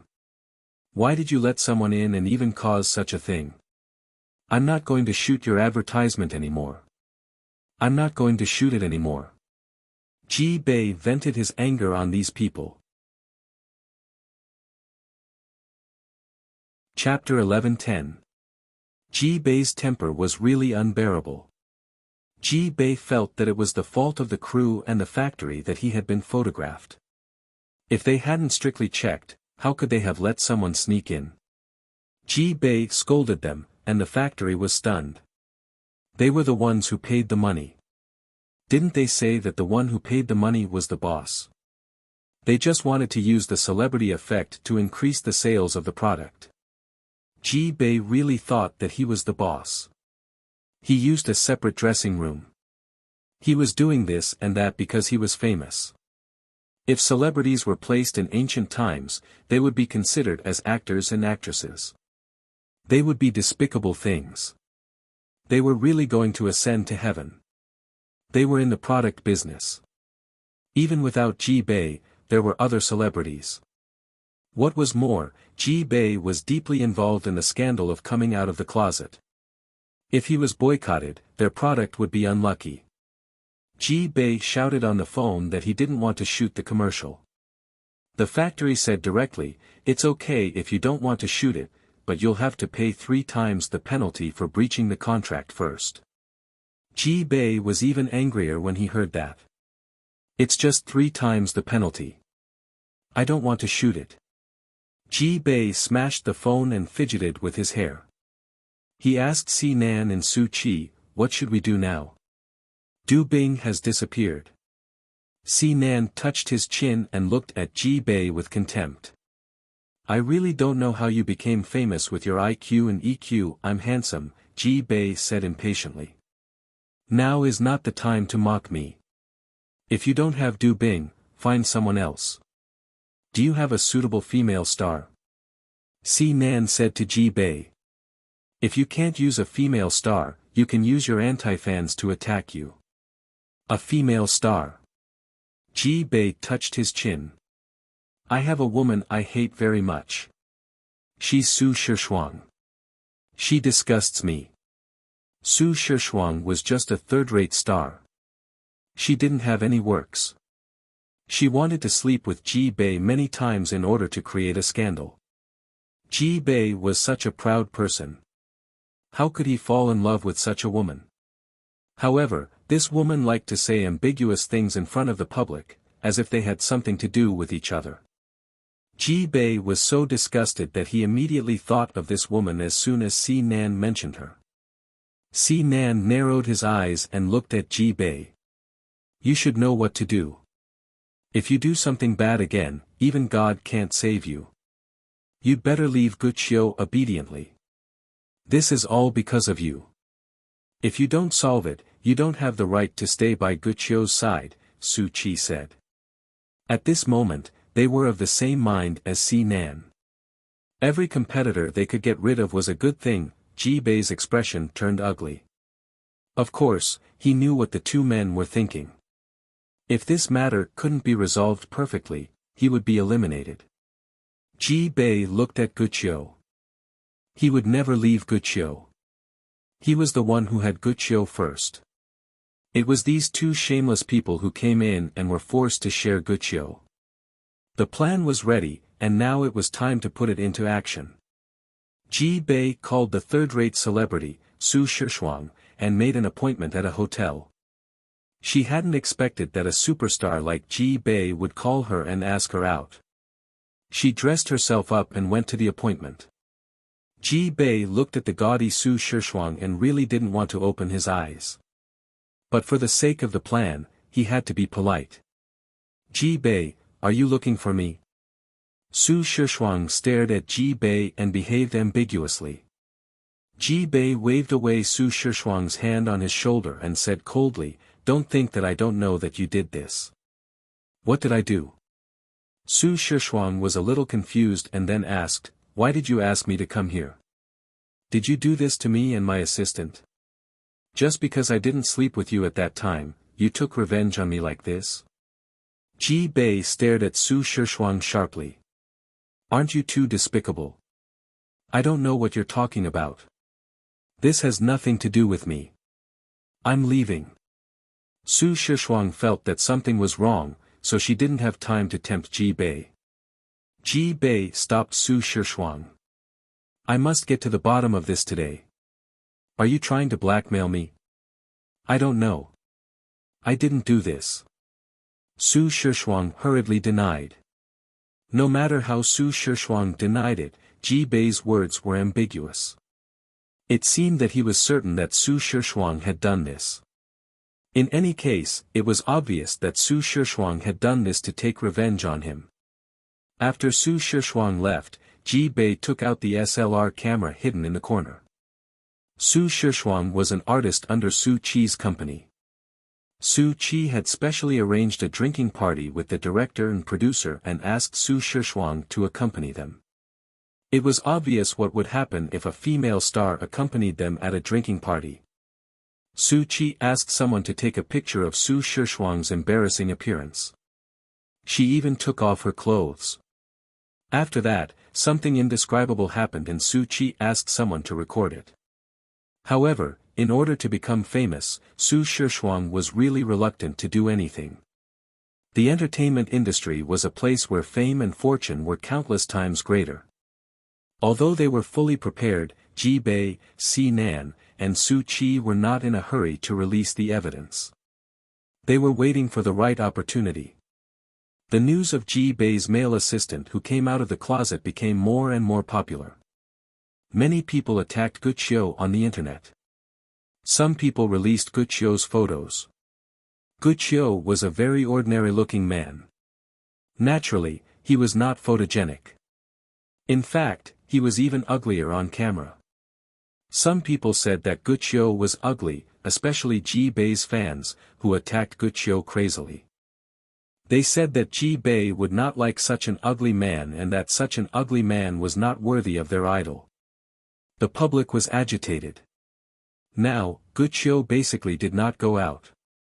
He was depressed every day. Some crazy fans even waited at the entrance of the company. As soon as Guqiu went out, he was thrown stones and rotten vegetables. The madness of fans was very scary. Some fans were even willing to die for their idol. It was conceivable that Guqiu's situation was very bad now. The three of them stared at the words that attacked Guqiu and their faces turned ugly. Si Nan kicked Ji Bei. Look at what you've done. You're simply useless. Ji Bei was in pain from Si Nan's kick. He grimaced in pain, but silently endured it and said, "Is it time to reverse the direction now?" Si Nan nodded. "It's about time. We can take action." "You're not allowed to touch Guqiu for 2 months, Su Qi said coldly. "This is the punishment." Ji Bei was depressed. He could not have sex with Guqiu for 2 months. It was really killing him.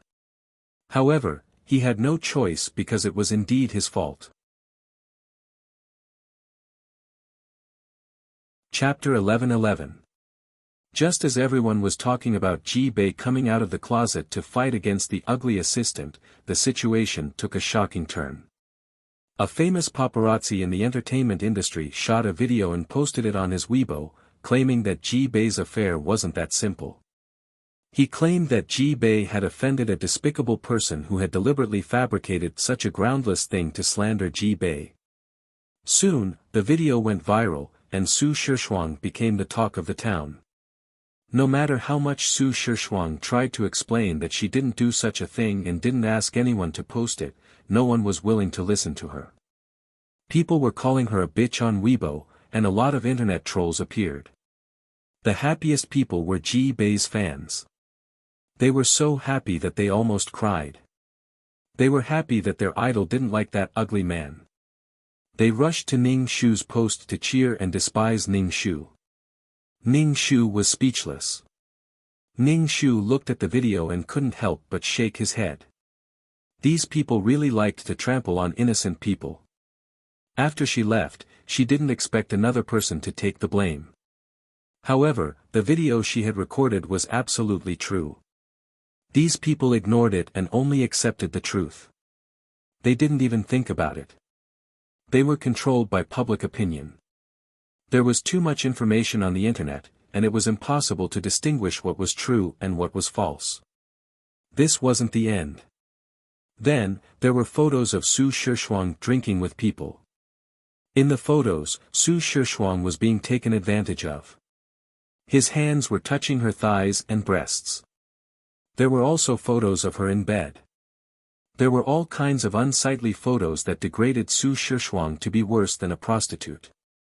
Su Shishuang didn't dare to post anything on Weibo. Once she did, she would be criticized endlessly. They said that Su Shishuang was despicable and that Su Shishuang was scheming to climb up the social ladder. Just because Ji Bei didn't sleep with her and didn't want to have a scandal with her, she used this method to slander him. This kind of scum should get out of the entertainment industry. Su Shishuang's departure from the entertainment industry was pushed to the headlines on Weibo. Ning Shu looked at Ji Bei's vigorous counterattack and couldn't help but sneer. These men were obviously lecherous. Everyone was blaming women. Damn it. In the dirty video, the man's face was mosaic, revealing Su Shishuang's face. Ning Shu's heart was filled with curses. No matter what kind of person Su Shishuang usually was, she was really wronged in this matter. She was pushed out by the four people to divert the public's attention. Just like how he dealt with Du Bing back then. In the end, many celebrities came out to trample on Su Shishuang. The director and producer said that they would not use such an actress. Su Shuang was not allowed to attend any awards or charity events. Not long after, Su Shishuang seemed to be standing against the entire human race. Everywhere she went, people were attacking her. It was as if they couldn't keep up with the trend if they didn't scold Su Shishuang. However, this Su Shishuang was also valiant. It was unknown whether it was because she had nothing left to lose, but she directly posted on Weibo. "I'm just a hostess, I'm just having sex with someone, that's all." She said the name of the man who was present at the scene. Director Lu's penis was especially small. When it was erect, it wasn't even as long as an index finger. The size was the smallest type of instant noodles and ham sausage. Producer Lee couldn't do it at all. He had to take medicine every time. After taking the medicine, he was still weak. He couldn't do it at all. Every time, he had to pretend to enjoy it. Director Wei liked to wear lace high heels and let others whip him. He was a lover. In the end, she also said the name of the celebrity who drank with them that day. She said that they were all played. Why did they pretend to be noble and trample on her? Everyone was stunned at first, and then they all scolded Su Shishuang for being shameless. However, many people were also discussing the eccentricities of these big directors in the entertainment industry. Entertainment dramas really came one after another. It was too much for the eyes to take in. Ning Shu was also stunned. After all, people in the entertainment industry were thick-skinned and had good psychological quality. If Du Bing had half of Su Shishuang's psychological quality, she would not have been forced to jump into the well. You don't have any loss to others if you die. Don't think that you can take revenge on these people by hurting yourself. However, after this incident, Su Shishuang was driven out of the company by Su Qi. The company issued a statement that they would never cooperate with such a morally corrupt star. Si Nan looked at the computer and couldn't help but shake his head. After all, she is a person who has been in the entertainment industry for a long time. If it was Du Bing, she would only be stupid and not refute. It's not as easy as expected. This Su Shishuang, she's really shameless. Ji Bei looked at Su Shishuang's Weibo post. Su Qi stared at the computer. We still have to think of a way. This matter didn't achieve the expected goal at all. Su Shishuang alone can't cover up this matter at all. Moreover, this Su Shishuang was simply a shameless woman. Once a person became shameless, they could do anything. Si Nan stared at Ji Bei. This is the candidate you recommended. A woman who always wants to rely on unspoken rules to get to the top has no sense of shame at all. A good thing has been ruined. Ji Bei's face darkened. How would I know that this woman would be so shameless? Su Qi couldn't bear to look directly at him. He couldn't help but say, the list of people exposed by this woman is all under my company. You can't drag my company down anymore. It's your turn, Su Qi said to Si Nan. This matter had an impact on Su Qi's company. When it came to Director Lu, the reaction of ordinary people was, oh, it's the one with the small penis. When it came to Director Wei, oh, he was a lover. It even had an impact on the company. Su Qi suddenly turned his head and looked at Si Nan. Are you deliberately consuming the strength of my company? You think too much. Su Shishuang is an artist under your company. Of course, it won't arouse suspicion if it's done by your company's people. Si Nan spread out his hands and said. Si Nan's eyes were shining. The more Su Qi thought about it, the more he felt that something was wrong. Such a scandal had happened in the company. Several directors, producers, and stars were involved, which also affected the company's reputation. "Si Nan, you are too insidious." Su Qi frowned tightly and stared at Si Nan dangerously. A mountain couldn't accommodate two tigers, let alone two people who had been fighting with each other for so many years. Even if they could temporarily reconcile because of Guqiu, they would not give up the idea of monopolizing Guqiu in their hearts. Si Nan said helplessly, "How am I insidious?" This female star was chosen by Ji Bei. Ji Bei is an artist under your company. It's also because of Ji Bei that the matter was exposed. How am I insidious? How am I insidious? Su Qi frowned. Although he said so, it was true that he and Ji Bei had suffered losses in this matter, but Si Nan was sitting steadily and didn't suffer any losses at all. He stayed out of the right and wrong. Chapter 11-12. The matter did not go well. Although Su Shishuang was criticized on the internet, she was a dead pig that was not afraid of boiling water. She had already planned it, but unfortunately, Ji Bei was a stupid teammate. If there was another wave of trouble and another scapegoat to divert the public's attention, the onlookers would be numb. The same trick was not very effective the second time. "Ji Bei, you should apologize with your life." Si Nan stretched out his long leg to kick Ji Bei, who quickly dodged. "I didn't want it to happen. Who knew this would happen? If I find out who did it, I'll eat him alive," Ji Bei said with a ferocious face. Ji Bei looked haggard and decadent. He no longer had the fearless momentum he used to have. He was deeply involved in the scandal. If he was alone, he would not care at all. However, Guqiu was implicated, which made Ji Bei panic. He was afraid of losing Guqiu. This incident had lowered his status to the lowest. He was more and more powerless in the secret competition between the three of them. Maybe he would be kicked out. Pig brain. Su Qi could not help rubbing his eyebrows. "Stop quarreling. The most important thing now is to solve the problem," Guqiu said quickly when he saw the three men quarreling. "It's all because of me. Why don't I leave?" Guqiu said. The recent events had put a lot of pressure on him. His face was much thinner, and his eyes were deep and bloodshot. "No, you have to hold on. Leaving is not a good solution."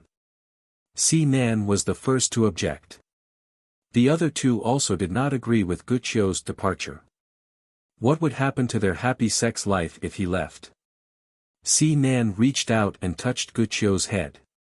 His eyes were shining as he said gently, "You don't need to worry at all. We'll deal with it. The entertainment circle is just our backyard. We'll definitely deal with it well. Don't underestimate your boyfriends." "But I can't do anything. What do I want to do for you?" Guqiu said with a red face, "I can't always rely on you to protect me. I also want to protect you." Si Nan smiled and put his hand on Guqiu's thigh. "Who said you're useless? You make us very happy." Guqiu's face turned red. Si Nan grabbed Guqiu's arm and pulled him into the bedroom. Su Qi followed him. Seeing that they were about to do it, Ji Bei hurriedly went upstairs as well. Su Qi blocked Ji Bei. "You're not allowed to touch Guqiu for 2 months. This is your punishment." Ji Bei was so angry that he was gasping for breath. However, when he thought about it, he realized that this matter was indeed because of him. Ji Bei stood outside the door and stared at the door. Listening to the sounds coming from inside, Ji Bei felt very uncomfortable. His body was very hot, but there was no way to relieve it. "You're such a torturous soybean milk machine." Su Shishuang's matter was still hot, especially since Ji Bei's fans scolded Su Shishuang every day. From time to time, he would post negative comments about Su Shishuang, wishing that Su Shishuang would die immediately. This kind of moral scum should die. However, this Su Shishuang was traveling everywhere, taking selfies and posting delicious food. He sighed at how beautiful Rome was. Then, he went to the Australian farm to harvest wool. Then, he sighed at how delicious the king crab was. As soon as Su Shishuang posted it, it caused the crowd to be angry. This kind of immoral person actually lived so well. What kind of fucking society was this? Su Shishuang's Weibo was filled with all kinds of nasty comments. They said that Su Shishuang used her body to exchange for money and still had the nerve to flaunt her wealth. Su Shishuang replied directly, "I used my body to earn money. I didn't steal or rob. So what? If you have the ability, use your body to earn money too." Ning Shu was speechless. This was the first time that Ning Shu had seen such a valiant person. So, shameless. Indeed, a person's shamelessness was invincible. She didn't care about her face and nothing could hurt her. Du Bing was driven to death by the surrounding public opinion and the shame in her heart. Ning Shu specially created a Weibo account and went to like Su Shishuang, saying that Su Shishuang frowned and coldly faced thousands of criticisms. Ning Shu's comment was probably very special among the scolding.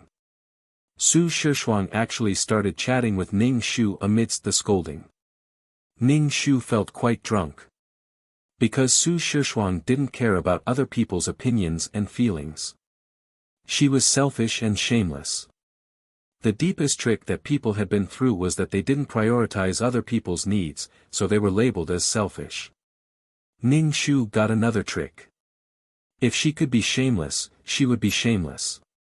It didn't mean that she was shameless, but she didn't care too much about other people's opinions. These people wouldn't give her a bite to eat or a penny to eat, and she was so tired. In the end, the comments section was full of Ning Shu and Su Shishuang's chat. In fact, Su Shishuang was quite helpless. She didn't care about scolding her. Her skin was so thick that it was invincible. Ning Shu, who was in front of the computer, moved his neck and made a cracking sound. She didn't know what Si Nan and the others would do, but she was going to do it now. Ning Shu's previous post had been scolded by Ji Bei's fans, but he didn't care. There were also people who scolded Ning Shu's parents, saying that Ning Shu's family was cremated. Ning Shu, I'm so angry, Ning Shu posted another post. The title of the post was, The Relationship Between Ji Bei and Su Qi, the President of Chifen Group. Ning Shu wrote a long article, saying that Su Qi pushed his artist, Su Shishuang, out to protect Ji Bei, who had come out of the closet.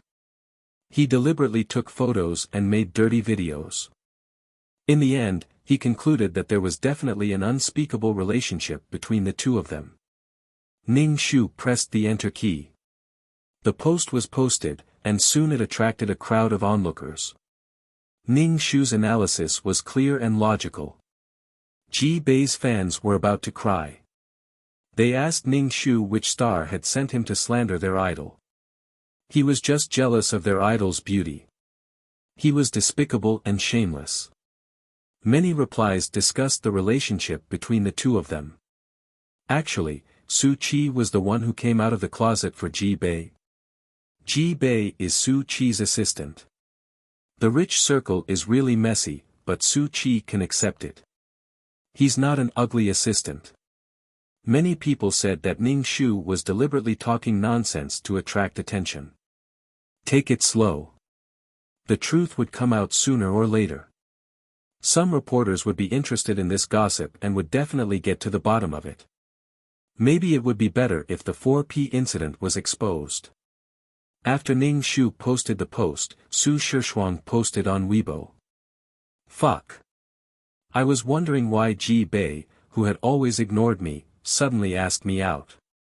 I wasn't even invited to dinner with those big directors and producers, so he suddenly asked me out. Su Qi, fuck your ancestors. Su Shishuang had been kicked out by Su Qi, so she didn't hold back at all. Chapter 11-13. Su Qi's company directly warned Su Shishuang that if she dared to talk nonsense again, they would be ready to go to court. Su Shishuang curled her lips and didn't dare to say anything, but she didn't delete her Weibo. Su Qi's company sent a lawyer's letter to Ning Shu through the Tieba forum, intending to sue Ning Shu for damaging his reputation. Ning Shu pretended that he didn't see anything. What she said was true. She was not afraid of being sued, and these people could find her. Su Qi's company was busy with public relations, saying that Ji Bei was just an ordinary artist under the company. There was no improper relationship.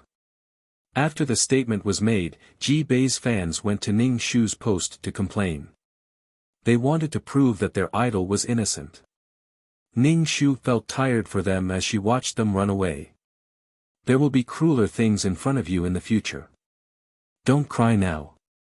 Ning Shu looked at his mobile phone. It was time to go to work. This time, it was not Ji Bei who smashed the computer, but Su Qi. Ji Bei stayed aside with no expression. Anyway, the development of the matter had gone in an uncontrollable direction. Anyway, now that another person was involved, Ji Bei strangely felt that there was nothing to be afraid of. He was not worried at all. It was as if there was a tall man holding up the sky when it collapsed. Su Qi stared at Si Nan and increasingly felt that this was Si Nan's conspiracy. He could not only defeat his company, but also monopolize Guqiu. Si Nan touched his chin and said, "We must find the person who posted this. I feel that this person knows us like the back of his hand.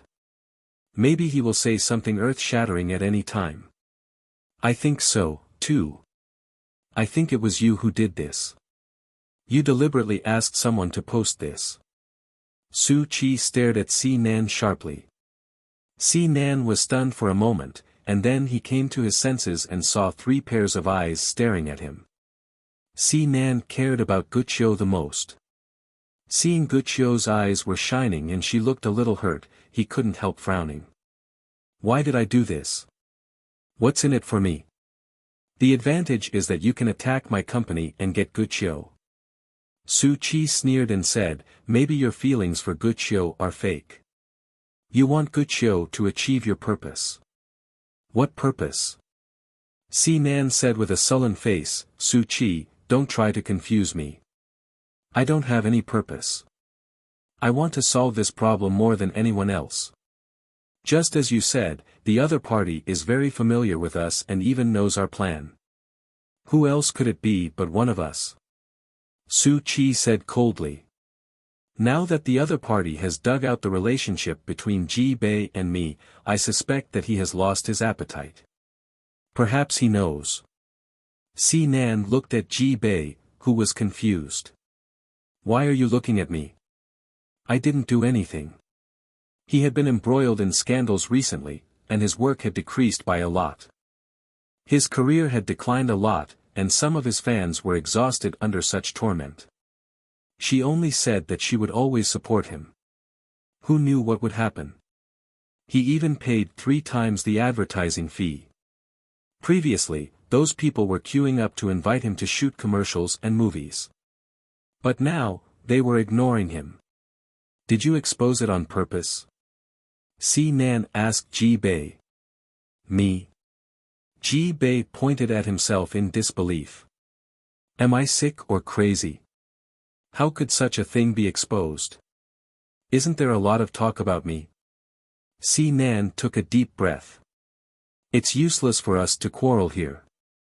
The most important thing now is to find out the person who posted it." Si Nan narrowed his eyes slightly and thought. "Do you think the person who posted it might be Du Bing?" Guqiu shook her head. "It shouldn't be Du Bing. Besides, she doesn't know about our relationship at all. I never told her. Du Bing has already left. This matter has little to do with her," Su Qi said. "The impossible is the most likely. You haven't been with Du Bing. I always think it's her." Si Nan rubbed his lips with his fingers. "She didn't contact you after you broke up with her?" Si Nan asked Guqiu. Guqiu shook her head. "She even changed her phone number. Does it mean that she doesn't want to contact me?" Don't waste time on strange people. The most important thing now is to find out the person who posted it. Find a professional. They will definitely be able to find out who this person is, Su Chi said. Now the reporters won't let go of this matter. The matter between the four of us will be exposed sooner or later. We have to be prepared. Su Chi glared at Ji Bei. You're useless. Ji Bei was speechless. Su Chi scolded him every time. He was useless. Ning Shu went home after work.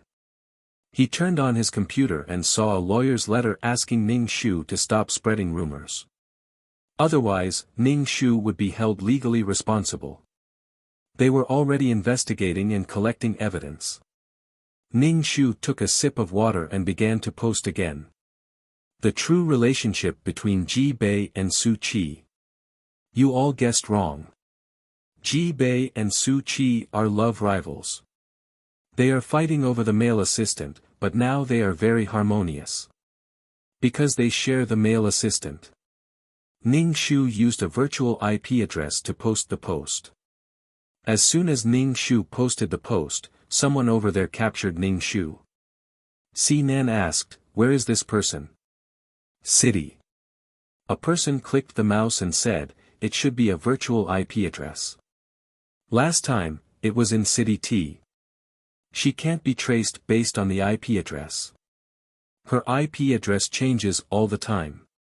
Today she is in City T, tomorrow she may be in City A," Si Nan frowned.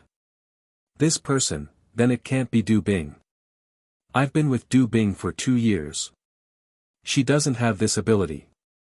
Besides, she doesn't major in computing." Guqiu shook his head. Looking at the new post, he felt hopeless. "I want to leave here," Guqiu said with a pale face. Now some people on the internet had begun to search for him. They listed his life experience, which school he had attended in primary school and secondary school. "Don't be afraid. We will take care of it. If we can't even protect you, it will be a joke," Si Nan said hurriedly. "I don't think our relationship can last. It is incestuous. I will ruin your future. I want to leave here. You can send me abroad." Guqiu only wanted to escape now. He couldn't bear the stares of the people around him and the public opinion. He hadn't been out for a long time. He felt that there were malicious eyes around him. Both men and women were staring at his buttocks with strange eyes. He wanted to find a place where he could live without being recognized. "Guqiu, I will go with you. Let's go abroad and leave this place together." Ji Bei immediately said, "Let's find a place where no one knows us and start a new life." Ji Bei wanted to leave with Guqiu if he could get rid of these two men. Chapter 11-14. He was the one who met Guqiu first, but he was forced to share her with these two men. "You're not allowed to go anywhere without my permission," Su Chi said domineeringly. He stared at Ji Bei dangerously. "If you want to leave, you can. But you're not qualified to take Guqiu away. All this happened because of you. How dare you take Guqiu away? Are you a man?"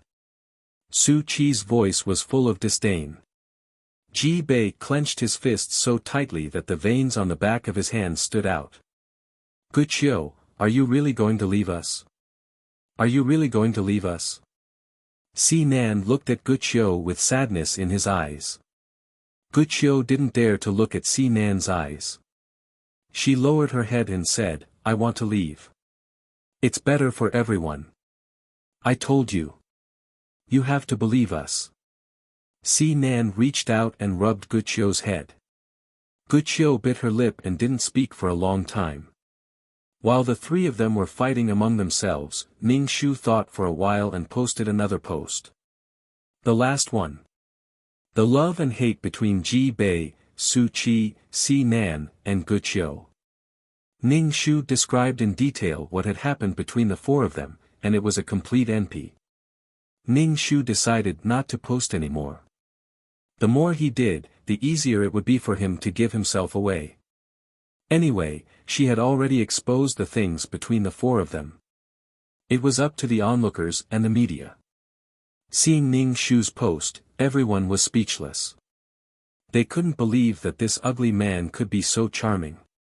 Many boys said that they also had the ability to climb into Su Qi and Si Nan's bed. What kind of taste was this? Ning Shu logged out of her account and never posted again. The post soon became a hot topic, but it was too strange. Many people couldn't believe their eyes. And it was such an eye-catching thing. They said that it was reasonable if Su Qi, Si Nan, and Ji Bei were fooling around. But why was there an ugly assistant in the middle? It was a completely different style. It was acceptable to be gay, provided that the man was handsome. The gossip reporters heard the news and wanted to investigate the love and hate entanglement between the two big shots and the assistant of a superstar in the entertainment circle. This time, it was Si Nan who smashed a computer. Who on earth was this person? It was one of the busiest years in the entertainment circle. Gu Qiu was also being insulted on the internet, just like Du Bing. However, there were also internet trolls who tried to distract the public by saying that these were not facts and that someone had fabricated such facts for the sake of sensationalism. Instead, it made this matter more and more heated. Si Nan directly asked someone to delete the post. Such a post couldn't be kept. Gu Qiu was even more afraid to go out now. His mental state was getting worse. The three men didn't know how to make Gu Qiu happy, especially when Gu Qiu was in such a bad state. They couldn't possibly do it together. Moreover, Gu Qiu's health was not good recently. She often had a fever and night sweats, and she was getting thinner and thinner. She could not eat. No amount of cold medicine would work. The other three also had the same symptoms. They just thought that Gu Qiu had infected them with a cold. After all, he was always with Gu Qiu and took care of her. Gu Qiu's mental state was very bad. Sometimes, she would cry for no reason, which made the three men anxious, just as he was wondering if he should bring Gu Qiu out of the country so that Gu Qiu would not be under too much pressure. Gu Qiu actually slit her wrist and committed suicide. Ji Bei was the first to discover that Gu Qiu had committed suicide. He panicked and called the ambulance. Being sandwiched between the three men made Gu Qiu feel very ashamed. He couldn't choose one of them. He didn't want to hurt anyone, so he chose out of fear. In this way, the four of them maintained a strange relationship. In addition, now that their relationship had been exposed, Gu Qiu couldn't bear it. Finding that Gu Qiu had committed suicide, the three men quickly sent her to the hospital. They were extremely anxious. However, the three men sent Gu Qiu to the hospital together and were photographed by a reporter. In addition, after learning that Gu Qiu had committed suicide, the news was widely reported. With a cold face, Si Nan directly made the magazine close down, which was like a thunderbolt. Su Qi also used the same method. If anyone dared to report this news, he would kill him. In the supermarket, Ning Shu was watching the news on the big LCD screen. Gu Qiu had committed suicide. Ning Shu was expressionless. How could the protagonist die? She couldn't die. Now, it was up to these people how to torture her. Gu Qiu had lost a lot of blood and needed a blood transfusion. The hospital tested Gu Qiu's blood and found that there were very few white blood cells in his blood. White blood cells were the phagocytic virus, the most important part of the human immune system. If he hadn't been infected with a virus, there wouldn't have been so few white blood cells. However, the blood type was tested first. The doctor carefully checked Gu Qiu's body and found that there were many lymph nodes in his groin and chin. The blood test showed that it was HIV positive. The doctor went out of the ward. The three men surrounded her and asked anxiously, "How is it?" "He's fine. Fortunately, he didn't lose a lot of blood, but..." The doctor paused. "But what?" Ji Bei asked anxiously at once. "But the patient is infected with AIDS." He is HIV positive, the doctor said. The doctor's words shocked the three men out of their bodies. They didn't come to their senses for a long time. AIDS? Wuxia had AIDS, which was easy to be infected. The three of them might also be infected. This is impossible. Ji Bei's voice was trembling. Su Qi and Si Nan didn't speak, but their faces were also pale. Now we're going to do a blood test. Although Si Nan looked calm, his hands were trembling. If Wuxia had AIDS, they might also be infected. Because they didn't wear any protective measures, some of the virus was sometimes released in Wuxia's body. The three men, who were always in a group, went to do a HIV test with pale faces. They drew their blood and waited for the result with difficulty. Ji Bei.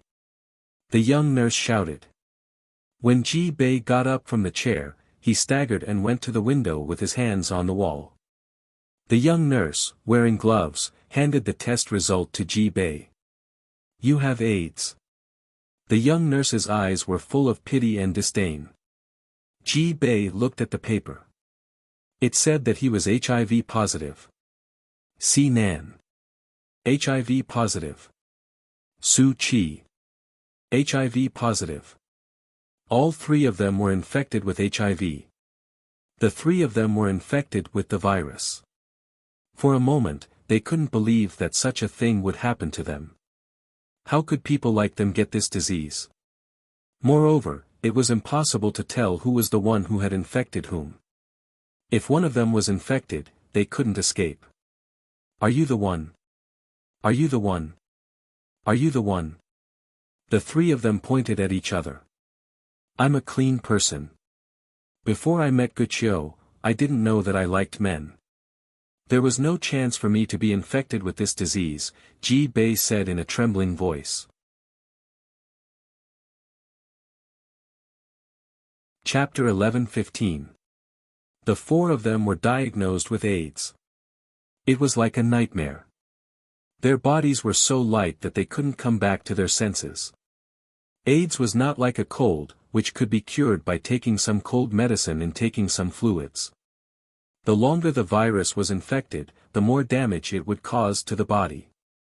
Because it attacked the human immune system, if the human body was infected with any virus, without the protection of the immune system, it could cause all kinds of serious infections and induce all kinds of malignant tumors. It was easy to get cancer and finally die. This was not the main point. The most important thing was that some pathogens could invade the brain tissue. In serious cases, people might become dementia. The point was that there was no special medicine for AIDS. It was also a highly contagious disease. Once people knew that they were infected with AIDS, the people around them would avoid them. They were even more terrifying than monsters. Su Qi sat in a chair and wiped his face with a dull expression. What should we do now? Su Qi had a fiancé, and he was the only son of the Su family. If he had children with a woman, the descendants of the Su family would all be infected with AIDS. Was it you? I heard that you asked several male artists to serve you. Did you get AIDS first and spread it to us? Su Qi stared at Si Nan with red eyes. Si Nan's face was pale. I did find a few male artists, but I didn't touch them at all. I just watched them perform. Si Nan frowned tightly. It can't be that I got infected first. Haven't you slept with other men? I swear I haven't slept with a man before, Su Qi said. You can also get AIDS if you sleep with a woman. Si Nan said coldly, don't forget that AIDS has an incubation period. Maybe you've been infected long ago. Fuck, we're not talking about who got infected first. The problem is that all four of us are infected. Are we going to wait for death? Ji Bei roared when he saw the two of them quarreling. Si Nan was very agitated and pursed his lips tightly. The patient is awake. You can go to see him, the nurse came out and said to the three of them. When she passed by the three of them, she subconsciously bypassed them. Si Nan pursed his lips tightly and looked extremely cold. The three of them entered the ward and saw Guqiu on the bed looking out of the window with his head tilted. Because of excessive blood loss, Guqiu's face was so pale that it was almost transparent. He looked very haggard. Guqiu, why did you commit suicide? Si Nan reached out and pulled the quilt for Guqiu. Guqiu turned around. I don't want to implicate you. The three of them looked at each other. Su Qi said, we didn't implicate you. We already said that the three of us will take care of this matter. But I don't want to maintain this relationship anymore. I don't want to hurt you. Guqiu's tears flowed down. Then, he wiped it away with his hand. I was originally a man, but now that I'm with you, why do I like to cry so much? Useless. When you leave the hospital, we'll take you abroad, Si Nan said. Guqiu smiled and closed her eyes to rest. None of them told Guqiu that he was infected with AIDS. After leaving the ward, Si Nan took the lead and said, then send Guqiu away. We must make a good plan. Don't tell anyone that we are infected with AIDS, ahem. Si Nan covered his mouth and coughed. Su Qi nodded. A momentary indulgence would have unimaginable and cruel consequences. Ji Bei pulled at his hair. How could I have encountered such a thing? Since it's already like this, what we need to do is to block the news and actively treat him, Si Nan said coldly. I must find out the truth about this matter, Si Nan said coldly. Su Qi shook his head. You can't. Once you do, there will be signs. The directors of my company are eyeing the management rights of the company covetously. If the news of the disease is spread, it will be bad for us. Does Guqiu have AIDS? Ji Bei asked. Guqiu is not that kind of person, and he had a girlfriend before, Su Qi said. He suspected that Si Nan would not suspect Guqiu. If Guqiu had AIDS, then his girlfriend might also have AIDS. Du Bing. Si Nan murmured and then said, I have something to do. I'll leave the things here to you. Where are you going? Su Qi grabbed Si Nan. What are you going to do? We're in the same boat now. To be honest, I don't believe you. Si Nan shook off Su Qi's hand. I don't think this matter is so simple. My intuition tells me that there is something wrong with Du Bing. I have to find out. It's not certain how the HIV virus came to us, Si Nan said coldly, wiping the cold sweat on his head. Du Bing has left this city.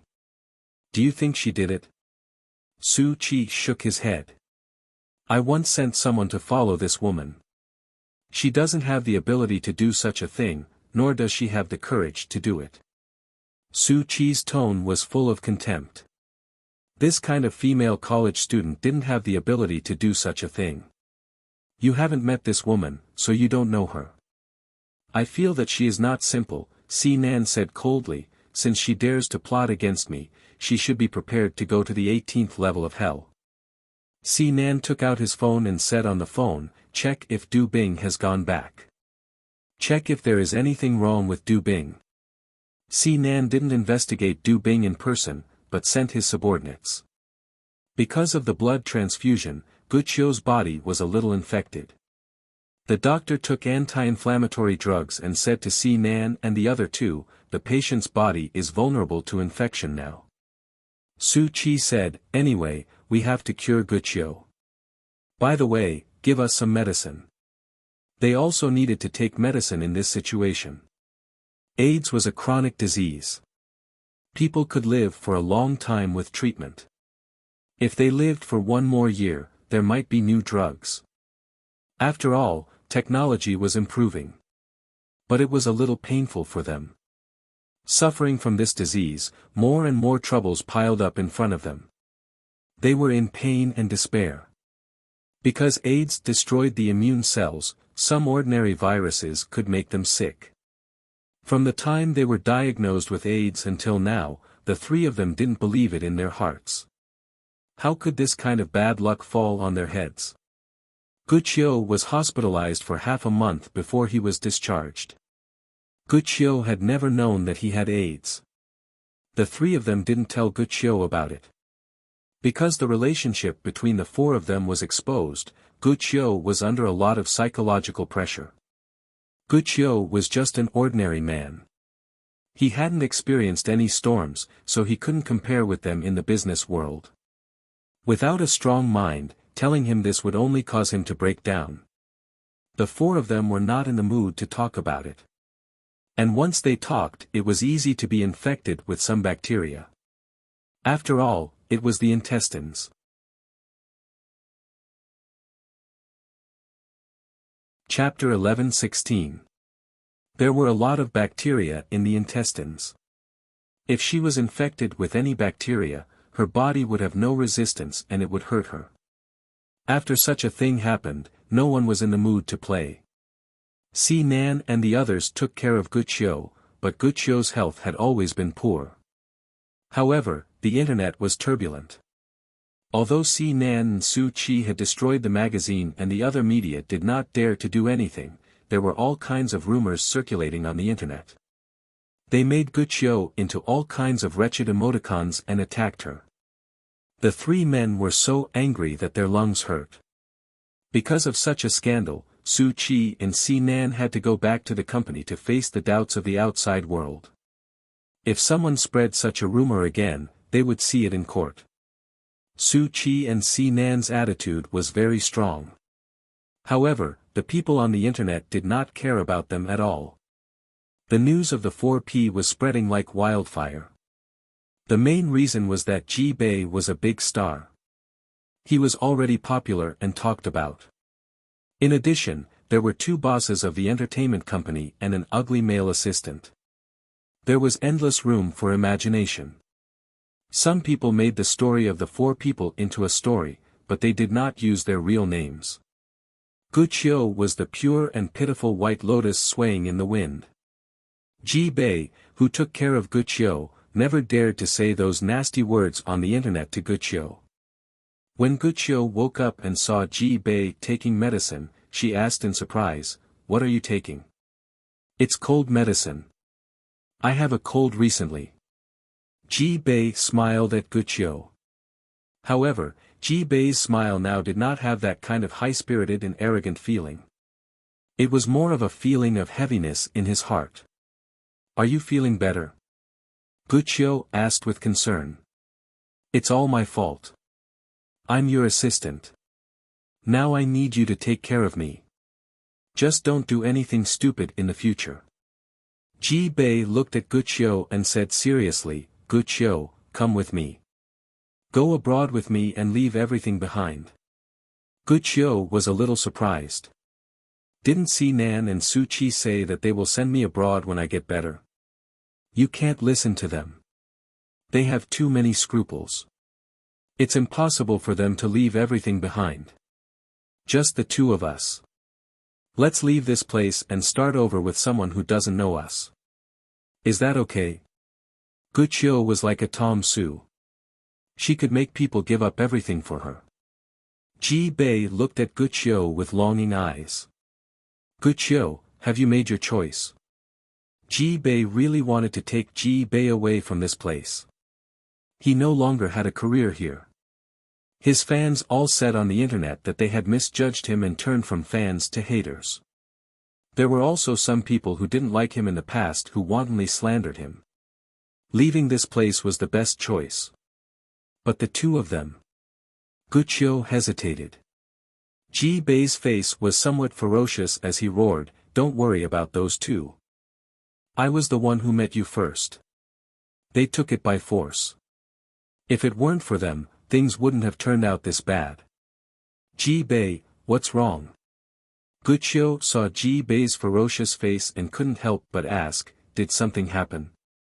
"If it weren't for the two of them, we wouldn't be like this, and we wouldn't have gotten AIDS," Ji Bei roared. He immediately regretted it.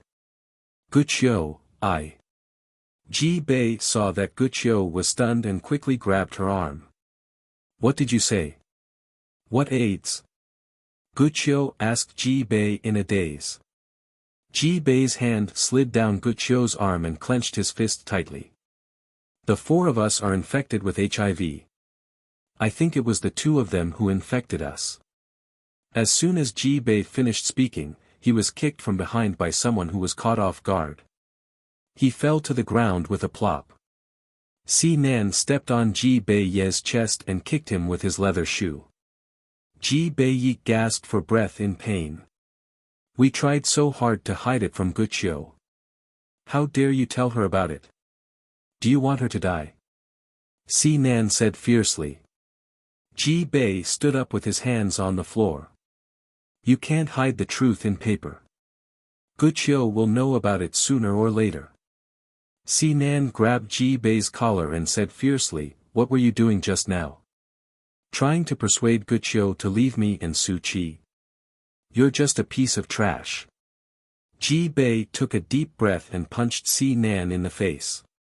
Si-Nan touched the bleeding corner of his lips and said, Ji-Bei, because of you, things have gotten out of hand.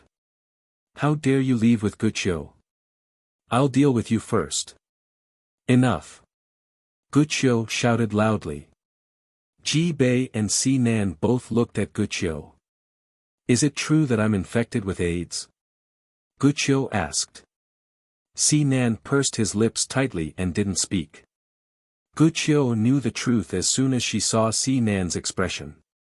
At this moment, Si-Nan had never felt that his life was so dark.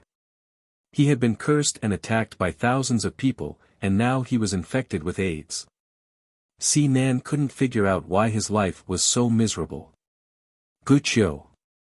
Seeing Guqiu's body trembling slightly, Si-Nan couldn't help shouting worriedly and walked towards Guqiu. Don't come over. Guqiu shouted, almost breaking down. His life had changed beyond recognition. Since he met these three men, his ordinary and stable life had been far away from him. He also broke up with his ex-girlfriend. Seeing Guqiu rejecting him so much, Si-Nan's eyes dimmed. After such a thing happened, no one would be in a good mood, especially when one was infected with AIDS and his life was threatened. Guqiu turned and ran upstairs, locking the door from the inside. Si-Nan turned his head and stared at Ji-Bei gloomily. I've tolerated you for a long time. A man like you doesn't deserve to stay by Guqiu's side. Su-Chi and I have tried our best to protect Guqiu. You're childish and incompetent. You'll only bring harm to Guqiu. Trash, Si-Nan said viciously. Ji-Bei raised his chin. No matter what, I can't deny that I met Guqiu first and was with her first. Si-Nan reached out and grabbed Ji-Bei's collar. If it weren't for this, if it weren't for Guqiu's feelings, do you think I would let you stay by Guqiu's side? Trash. Si-Nan pushed Ji-Bei hard. Ji-Bei hit the wall and snorted. Then he stared at Si-Nan and left. Guqiu stayed in the room for a day and a night without any movement, which made the three men very anxious. When Su-Chi came over, he beat Ji-Bei again. He felt that Ji-Bei had become a punching bag now. The next day, Guqiu came out of the room. Her eyes were red and swollen, but she looked much calmer. Guqiu, how are you? Su-Chi asked Guqiu. Guqiu looked at the three worried faces and took a deep breath. I want to eat something. Okay, Ji-Bei said repeatedly, I'll go and prepare.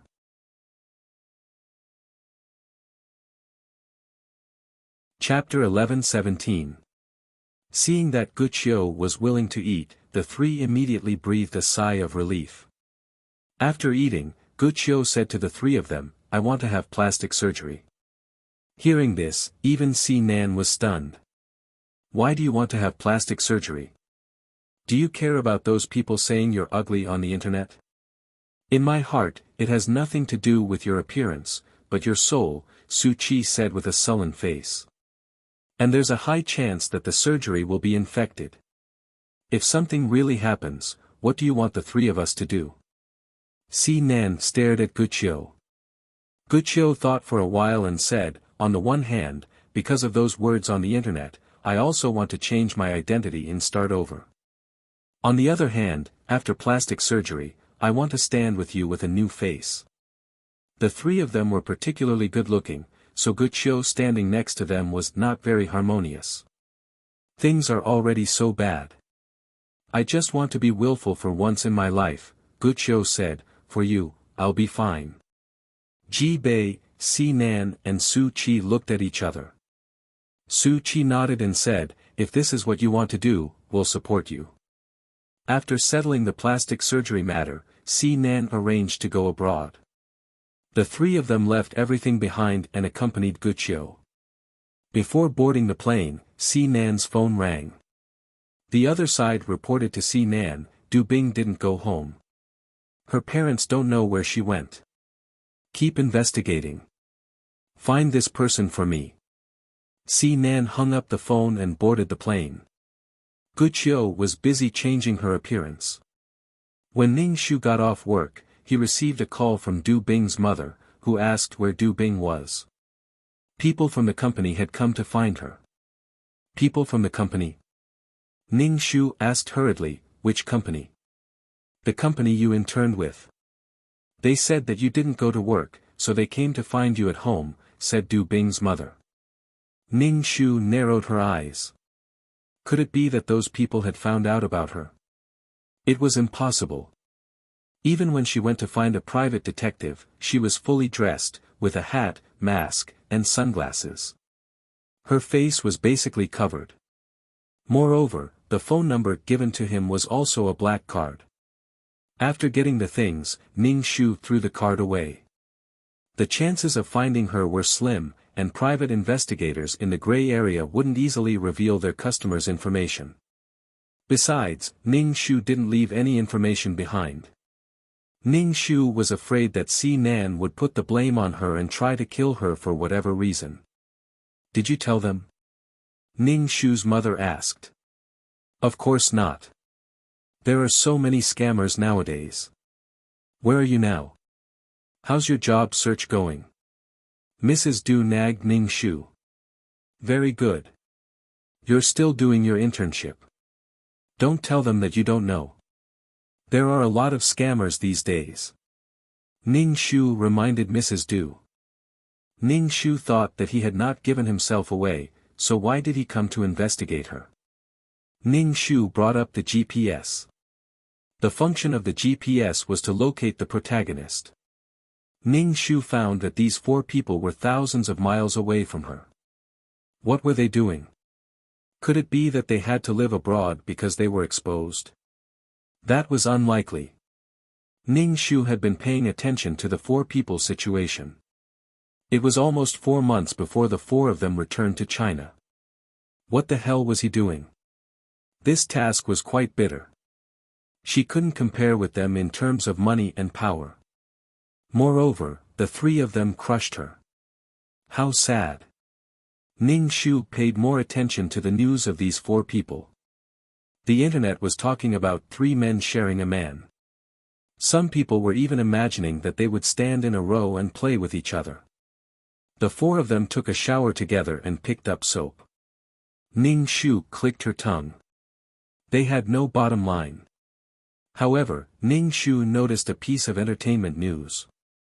It was that Chiefin Group and Hertz Company were going to work together to shoot a movie. They invested a lot of money to make a movie, and the director was a person she had never heard of.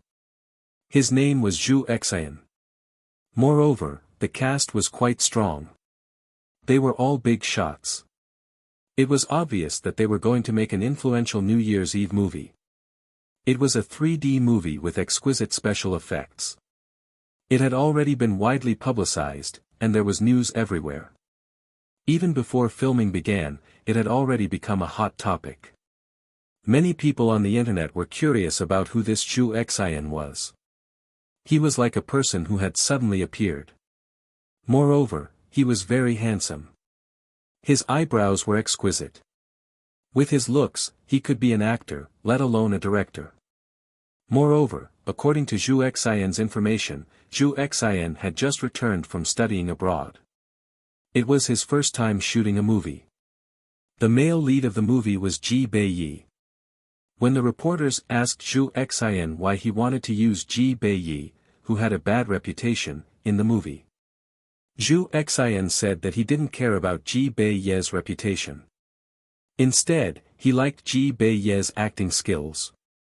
An actor with acting skills shouldn't be buried. Probably because he wasn't used to the spotlight, Zhu Xian's face was a little shy. Coupled with his good-looking face, he looked exceptionally pure. Soon, with the support of the two companies, the newcomer director Zhu Xian was pushed to the public. This was a director with both looks and talent. Ning Shu stared at the photo of this person called Zhu Xian. His face was very good. It was quite pleasing to the eye. However, why did Su Qi and Si Nan still support Zhu Xian and let Ji Beiyi be the male lead? Sure enough, the rich could do whatever they wanted. Obviously, the reputation of these four people couldn't be more tarnished. However, it was easy to solve it with money. He still wanted to shoot a movie. Ning Shu turned on the GPS and saw that the four red dots were together. In other words, the four protagonists were together. This Zhu Xian couldn't be Guqiu, right? Guqiu had plastic surgery. She had plastic surgery and started over. Plastic surgery was really a solution. Why didn't Du Bing think of changing her appearance back then? It was also a good idea to change her appearance and make herself prettier at the same time. Ning Shu stared at the computer. The glowing light of the computer shone on Ning Shu's face. Ning Shu chuckled. Zhu Xian was Guqiu. He had become a new director who had returned from studying abroad. Just like in the plot, Guqiu would reach the peak of her life under the guidance of Si Nan and Su Qi. This was fucking possible. Soon, the opening ceremony of the movie was held. Zhu Xian was not the only director in this movie. There were several famous directors under him. However, Zhu Xian's title was the chief director. It seemed that several directors were supporting him. The publicity on the internet was overwhelming. They wanted to increase their influence and become famous overnight. Si Nan and Su Qi were really generous. They spent a lot of time, money, and effort on Guqiu. This was the difference. Guqiu could start over, while Du Bing would fall into the well. Ning Shu would not expose himself now. He would wait until the right time to do so. After the opening ceremony was held, the shooting began. Even during the shooting, all kinds of news were released and reported one after another. The advertising fee alone was a shocking figure. From time to time, there were all kinds of fancy advertisements on the set.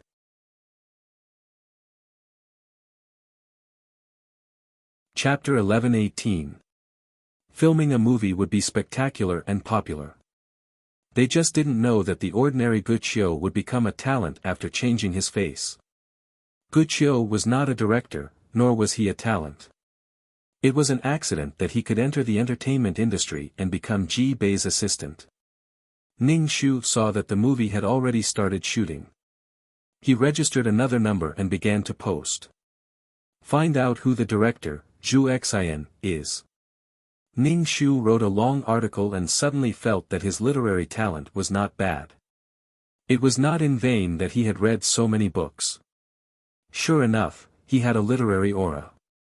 Ning Shu introduced Zhu Xian's identity in plain words and explained in detail why Zhu Xian was so awesome, why the two companies supported him so much, and why there were so many famous directors protecting him.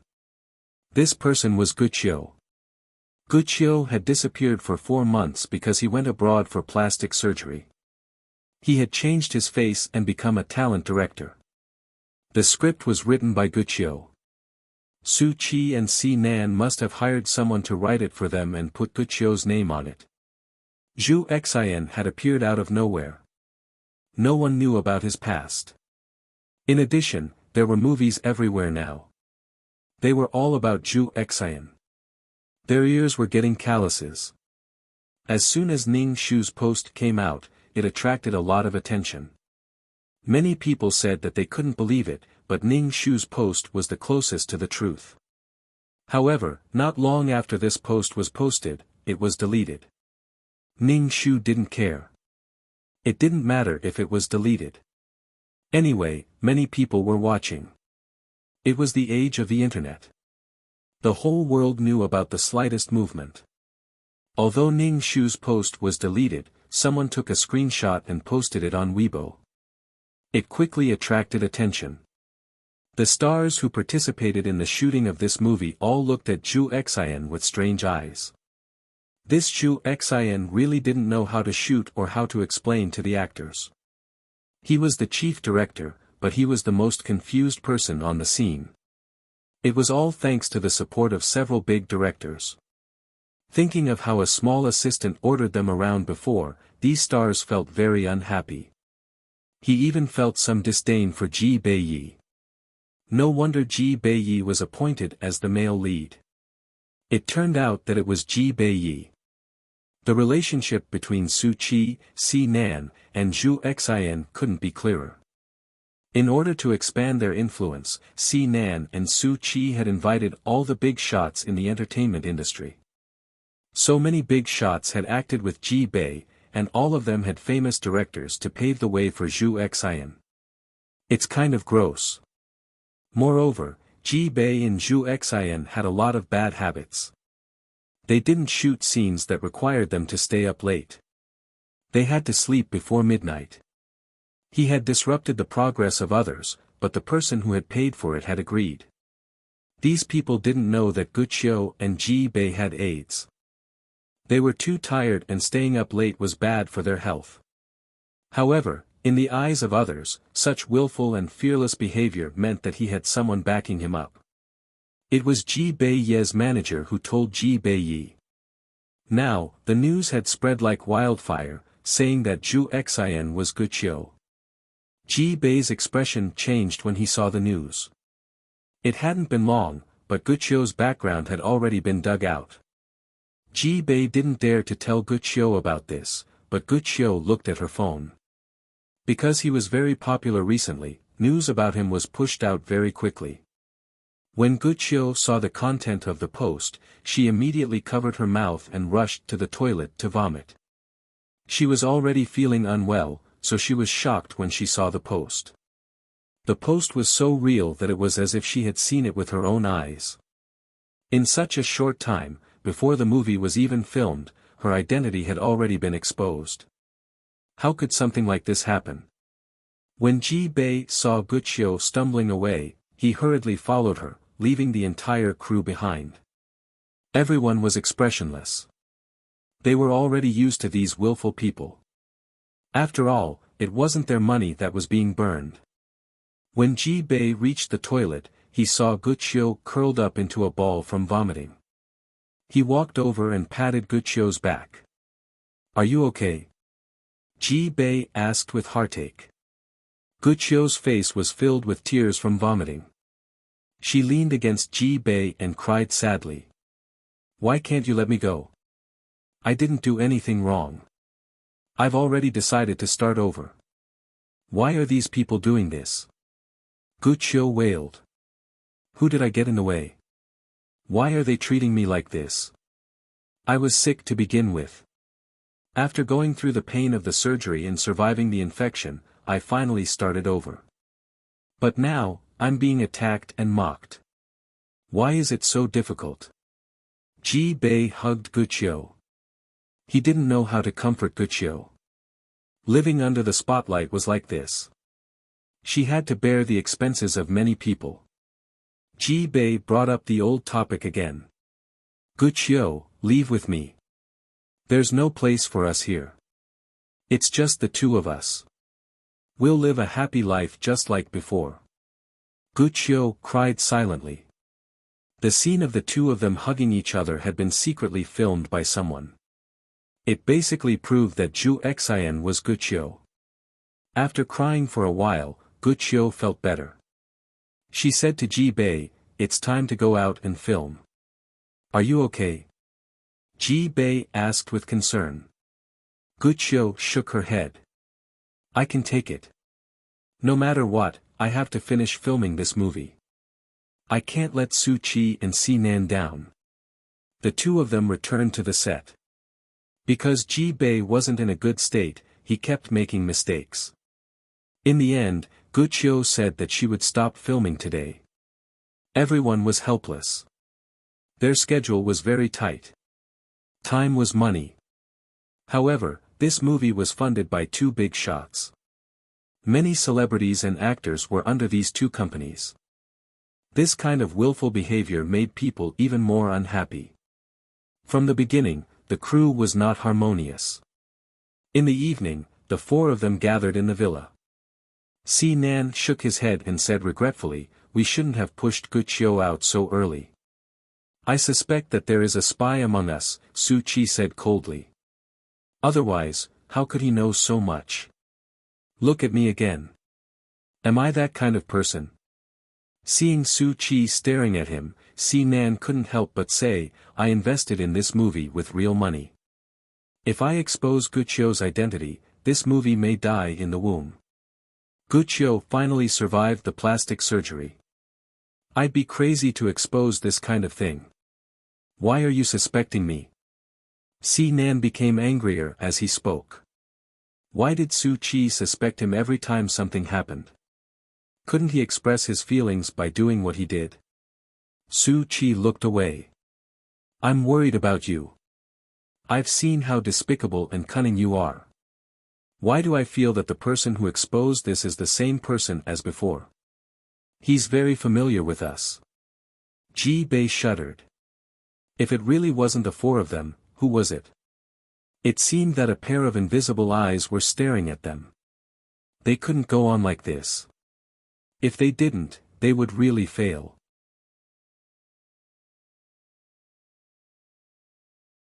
Chapter 11-19.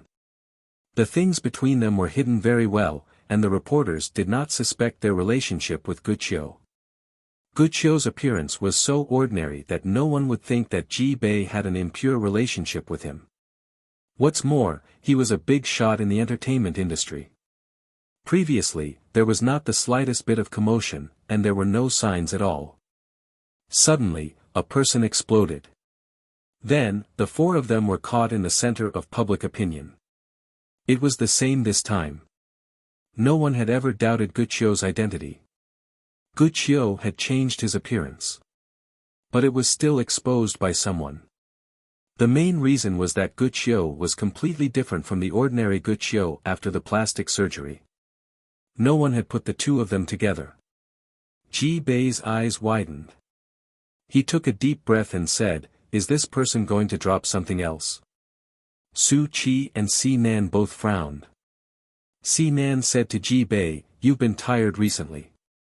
Finish the movie as soon as possible. I'm worried that this movie may die in the womb." Ji-Bei frowned and glanced at the exhausted Guqiu. He nodded and said firmly, "I see."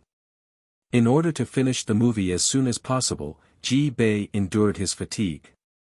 The shooting progress of the crew was much faster and they were in a hurry. And now it was a closed shooting, so the reporters were not allowed to shoot. These reporters came here just to interview Guqiu. And now they had to catch up with the schedule. The higher-ups had set a date. In the past, there were still videos to hype it up, but now there were none. Seeing this, Ning Shu thought that these people might have guessed that he was going to expose himself again. This was the last time that Ning Shu would expose himself. This time, Ning Shu registered a Weibo account and posted that the group of four was infected with AIDS. They were diagnosed with AIDS in XXX hospital, and Ning Shu also made up an identity of a hospital staff. Nan had been monitoring Ning Shu's account. As long as he logged in and posted, he would be able to find out whether the person who posted this post was the one who posted it before. If they all used a virtual IP, it must be this person. He wanted to see what kind of monster this person was. But he didn't expect that the other party would go to Weibo again. When Nan saw this Weibo, his scalp went numb. In an instant, the world was turned upside down. He held on to the table to stabilize his body. This person really knew everything. Who was he? Who was he? Soon, the news that the four of them were infected with AIDS spread like wildfire. The crew was in an uproar, as if a drop of water had splashed into a pot of oil. Wah, wah, wah. An actress who had filmed a kissing scene with Ji-Bei wailed and ran out of the set, crying. She ran to check if she had contracted AIDS. The four of them treated AIDS as a top secret and did not tell anyone. The crew did not know that Ji-Bei and Wuxia had AIDS. Just do what you need to do, act as usual. The actress took the lead and ran away. Everyone else went on strike and ran to check if they were infected with AIDS. These actors ran away faster than rabbits. The female stars who usually paid attention to their manners were all flustered. These reporters felt that there was something interesting going on and surrounded them. In the end, they were pushed away and swarmed into the car. The reporters were not angry and hurriedly drove after them. Perhaps there would be headlines tomorrow. AIDS was not a terrible disease. With reasonable treatment, one could live a normal life. However, this disease was highly contagious. Once infected, there was no need to talk about life, future, or normal life.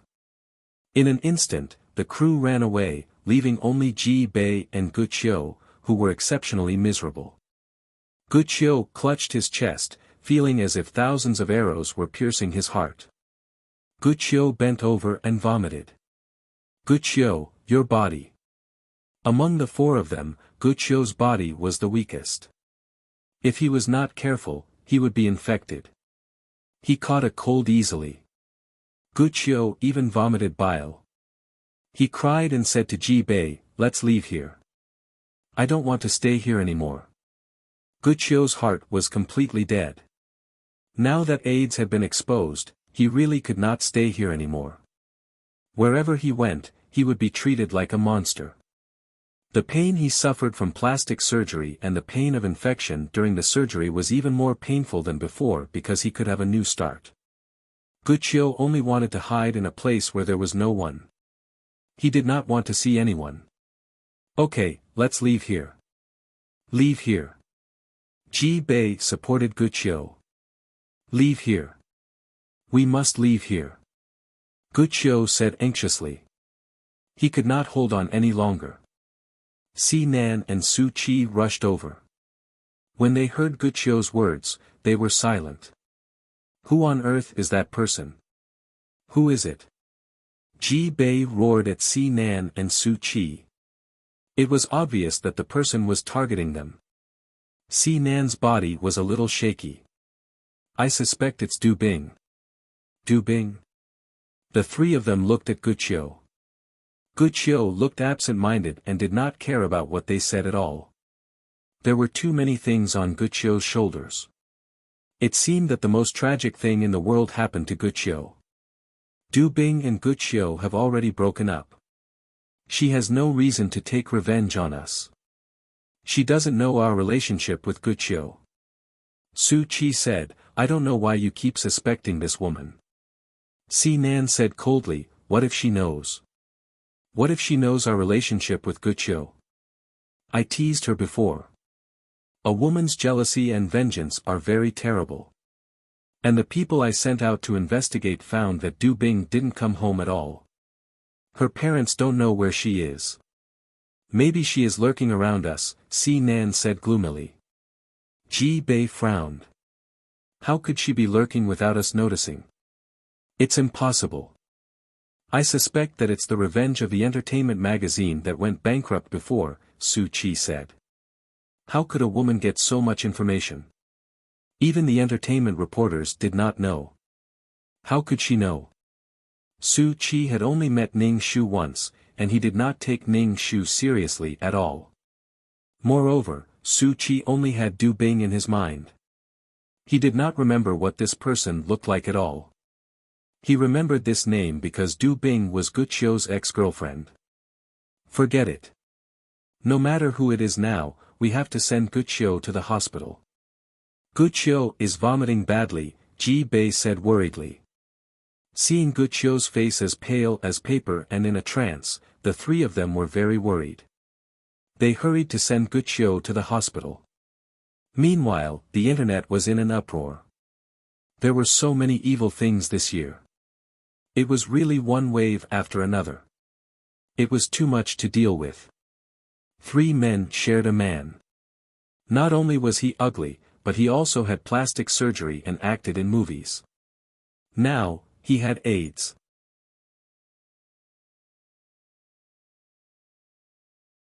Chapter 11:20. Guqiu and Ji Bei had AIDS. The crew members, including the director, the actors, and the extras, didn't want to make this movie. What if they got AIDS? They would rather not have the money. The movie was going well, but now these people would rather pay the liquidated damages than make a movie. Besides, in the current state, they didn't know what the movie would be like. As a result, this expensive and spectacular movie was aborted just like that. There were no directors or actors. No matter how much money Su Qi and Si Nan had, they couldn't stop the instinct of being afraid of death. Su Qi and Si Nan lost their temper. They were especially dissatisfied with their artists and were very angry. These big stars didn't want to stay in the company. The boss had AIDS. What if he infected them? It happened that other companies poached people, and the liquidated damages were paid by the poaching companies. Some big stars had their own studios, so they weren't afraid at all. Many employees in the company resigned. There were jobs everywhere, but if they got AIDS, they would lose everything. Si Nan and Su Qi's company suffered a great loss. That was why they had to keep the AIDS matter a secret.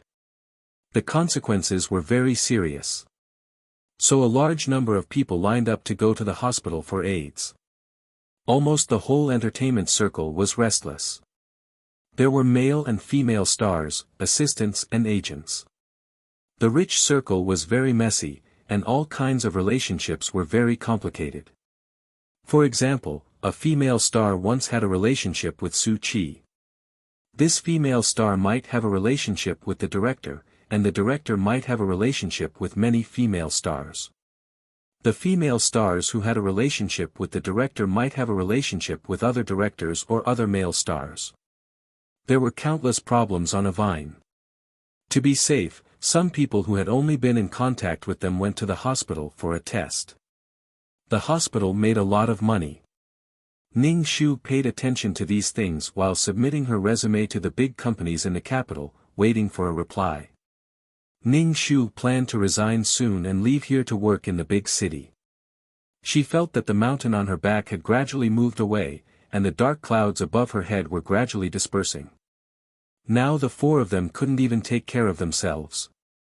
There was a large-scale wave of resignations in the company.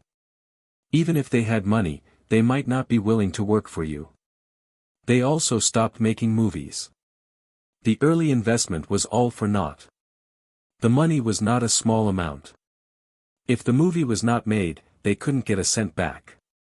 However, when Ning Shu went to work, the police found her. She was accompanied by a man wearing a cap and a mask. The police called Ning Shu out of the supermarket. Ning Shu asked, "Have you been here recently?" "Yes, I work here." "Officer, I didn't do anything wrong. Why are you questioning me like a criminal?" Ning Shu said as he stared at the man in the mask and hat. Si Nan took off his mask, and Ning Shu immediately took a step back. "You don't need to do that. You have AIDS." Si Nan's face was a little pale, and his eyes were full of suspicion. "So, you know I have AIDS?" "Of course I know. It's all over the internet. How could I not know?" Ning Shu stepped back and stared at Si Nan. This guy was really capable. He even sent the police. Did the thing between Guqiu and me leak out? Si Nan stared at Ning Shu without blinking. Ning Shu's face showed a look of contempt. "I was wondering why my boyfriend broke up with me. You are the one behind it. But it's clear that you are sick. You want to have sex and seek excitement. Now it's time for excitement. Du Bing, did you release the photos of Si Nan and cause him inconvenience?" Ning Shu asked. Ning Shu said lightly, "Officer, I am also a citizen. I can also enjoy the rights of a citizen. You have no evidence, but you insist that I exposed something inexplicable. Now, can I sue this person?" Ning Shu pointed at Sinan. "This person is guilty of slander. The law should be fair."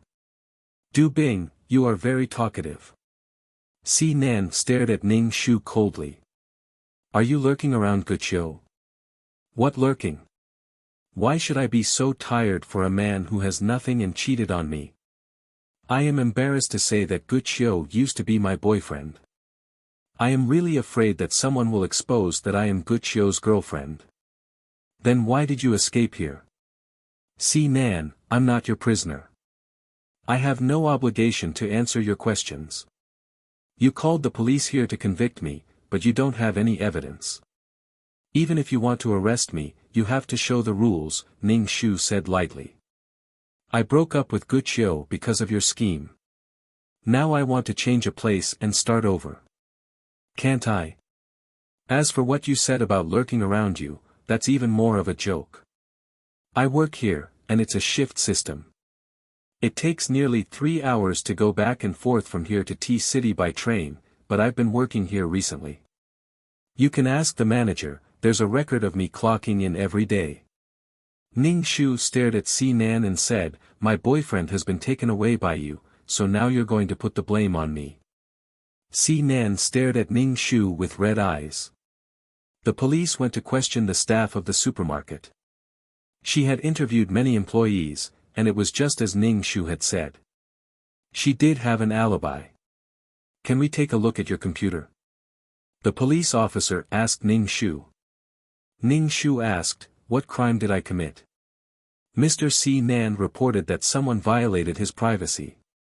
"The first suspect he provided was you, so you must be investigated," the police said. Ning Shu laughed and said, "Come with me." Ning Shu took them to his rented house and pointed to the laptop on the desk.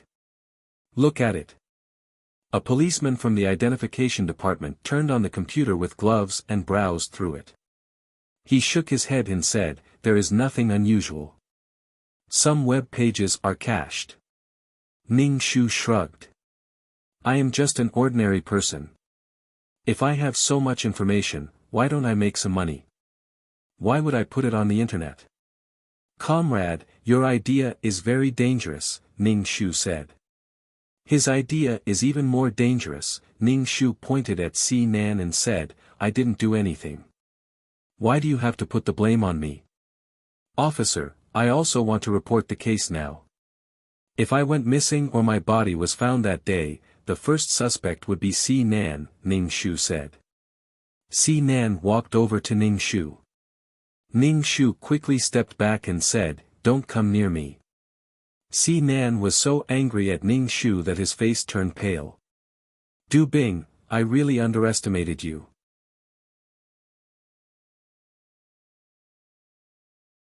Chapter 11:21. Not again. "You're paranoid," Ning Shu said disdainfully. "If you can't prove that I'm guilty, please leave." This was the problem of resources. Sinan could report the case, but he could make her a suspect without any evidence. Ordinary people didn't have so many privileges. The police had to leave. After all, Ning Shu didn't commit the crime. They were 2 different places away from each other, so there was no stalking as Sinan said. Sinan glanced at Ning Shu with hatred and turned to leave. As soon as the group of people left, Ning Shu sprayed the disinfectant spray all over the room. It was hard to guarantee that Sinan didn't leave any saliva or something. What if Sinan's virus mutated and his saliva could also infect people? At the same time, Ning Shu packed up his things and bought a bus ticket to go to the interview. He didn't want to play with them anymore. Anyway, these 4 people wouldn't live well for the rest of their lives. With AIDS, life would be like falling into darkness. There were too many inconveniences. People would look at them strangely wherever they went. Moreover, these 4 people were all public figures. They would be recognized wherever they went. In this case, their careers were almost over. Su Qi and Si Nan couldn't be the leaders of a company anymore. Ji Bei's career was completely ruined. With AIDS, no one was willing to invite him to act, and no one was willing to contact him. Endorsements and advertisements were all over the world, but now they were all history. Ning Shu dragged his luggage to the capital. Damn, the rent was so expensive. Ning Shu could only rent a basement for now. Then he went to the company for an interview. Ning Shu had been abroad for a mission, so he could speak a foreign language fluently. He passed the interview and started his internship. This company was one of the top 500 companies in China.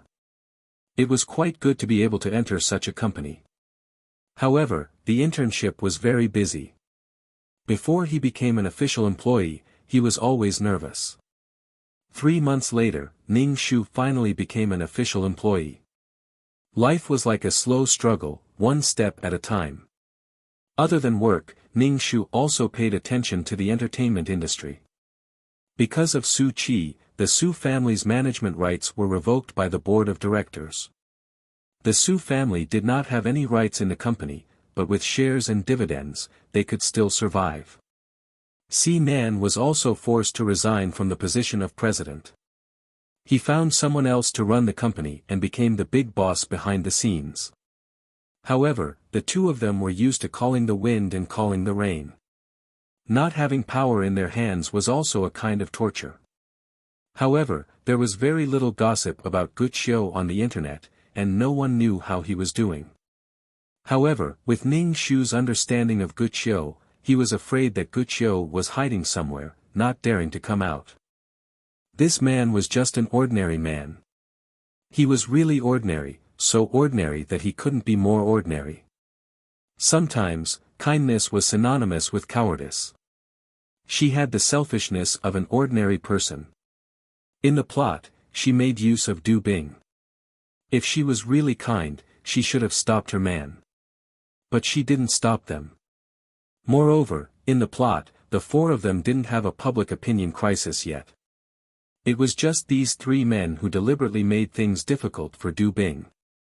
Ning Shu had exposed their relationship and dragged out Su Shishuang to block the arrow. In this country, many people knew them. They were waiting to be isolated from the world. Otherwise, wherever they went, people would look at them as if they were monsters. Unless they went abroad and went to a place where no one knew them, they had to be careful and afraid that people would find out that they had AIDS. These four people were gradually fading out of the public sight. After all, it was not a glorious thing, and it would affect the company. As time went by, people would gradually forget this matter. But so what if they had forgotten? The four of them were suffering from this disease, so they would slowly suffer. Ning Shu called up the GPS and found that these four people had gone abroad. In this situation, they still wanted to know each other and stay with each other. It was really touching. What a touching love, undying love. However, if they didn't hug each other for warmth, others wouldn't play with them. If they didn't, these four people wouldn't have sex. After losing so much, they probably wouldn't be satisfied in their hearts. There would definitely be times when they would resent each other. Even if they resented each other, they still had to be together. No matter how beautiful love was, it couldn't beat the cruelty of time. No matter how beautiful love was, it couldn't beat the rush of emotions. Ning Shu, my heart is so tired. Why couldn't she see beautiful love and let her believe in love? Well, true love was like seeing a ghost. Ning Shu had seen ghosts, but he had never seen true love. Love was too intolerant. It wanted to have the other party completely, but it couldn't tolerate any betrayal. Once there was a problem, the world would be full of men and women. Since they were no longer in the country, Ning Shu couldn't be bothered to pay attention to them. He worked hard and sent some of his salary back home.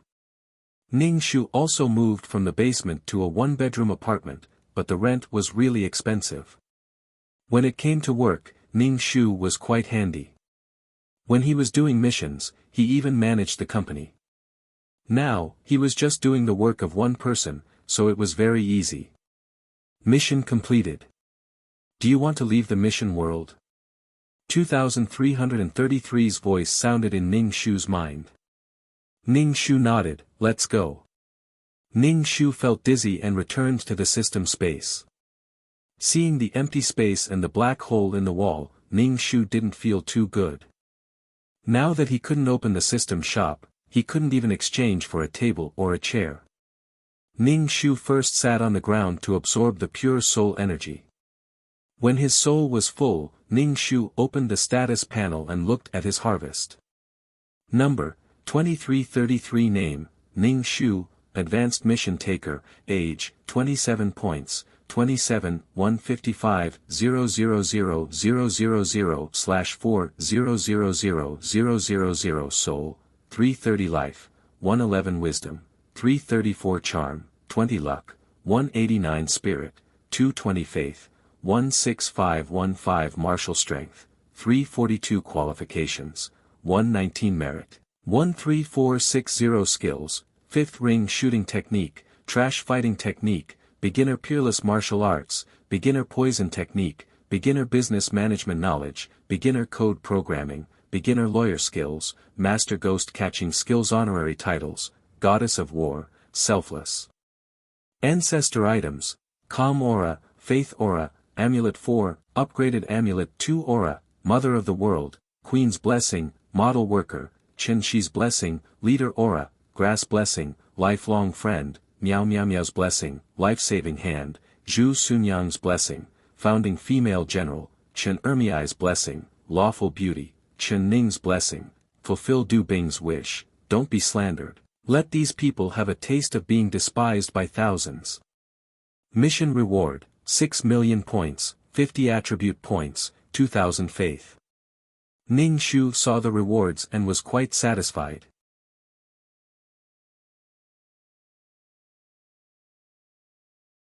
Chapter 1122. Her faith was increasing more and more, and she was getting closer and closer to becoming a super mission giver. Her faith was probably the first to reach the standard. But 100 million points was a bit of a scam. The points had to reach the standard. Ning Shu distributed the 60 attribute points.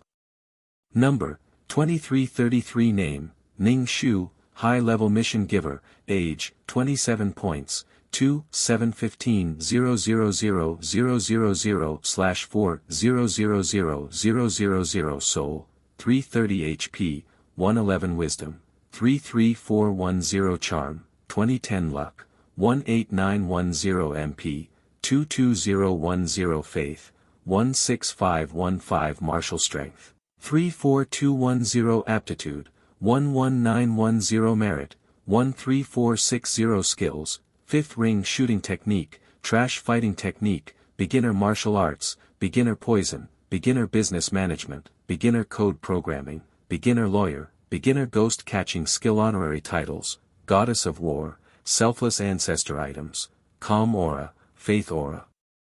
Amulet 4, Upgraded Amulet 2 Aura, Mother of the World, Queen's Blessing, Model Worker, Chen Shi's Blessing, Leader Aura, Grass Blessing, Best Friend, Miao Miao Miao's Blessing, Lifesaver, Zhu Sunyang's Blessing, Founding Lady, Chen Ermiai's Blessing, Lady Justice, Chen Ning's Blessing. After doing these things, Ning Shu found that he had nothing else to do, so he said to 2333, "Let's see how Du Bing is doing after she returned. The transmission function hasn't been fixed yet, so I can't see it." 2333 said.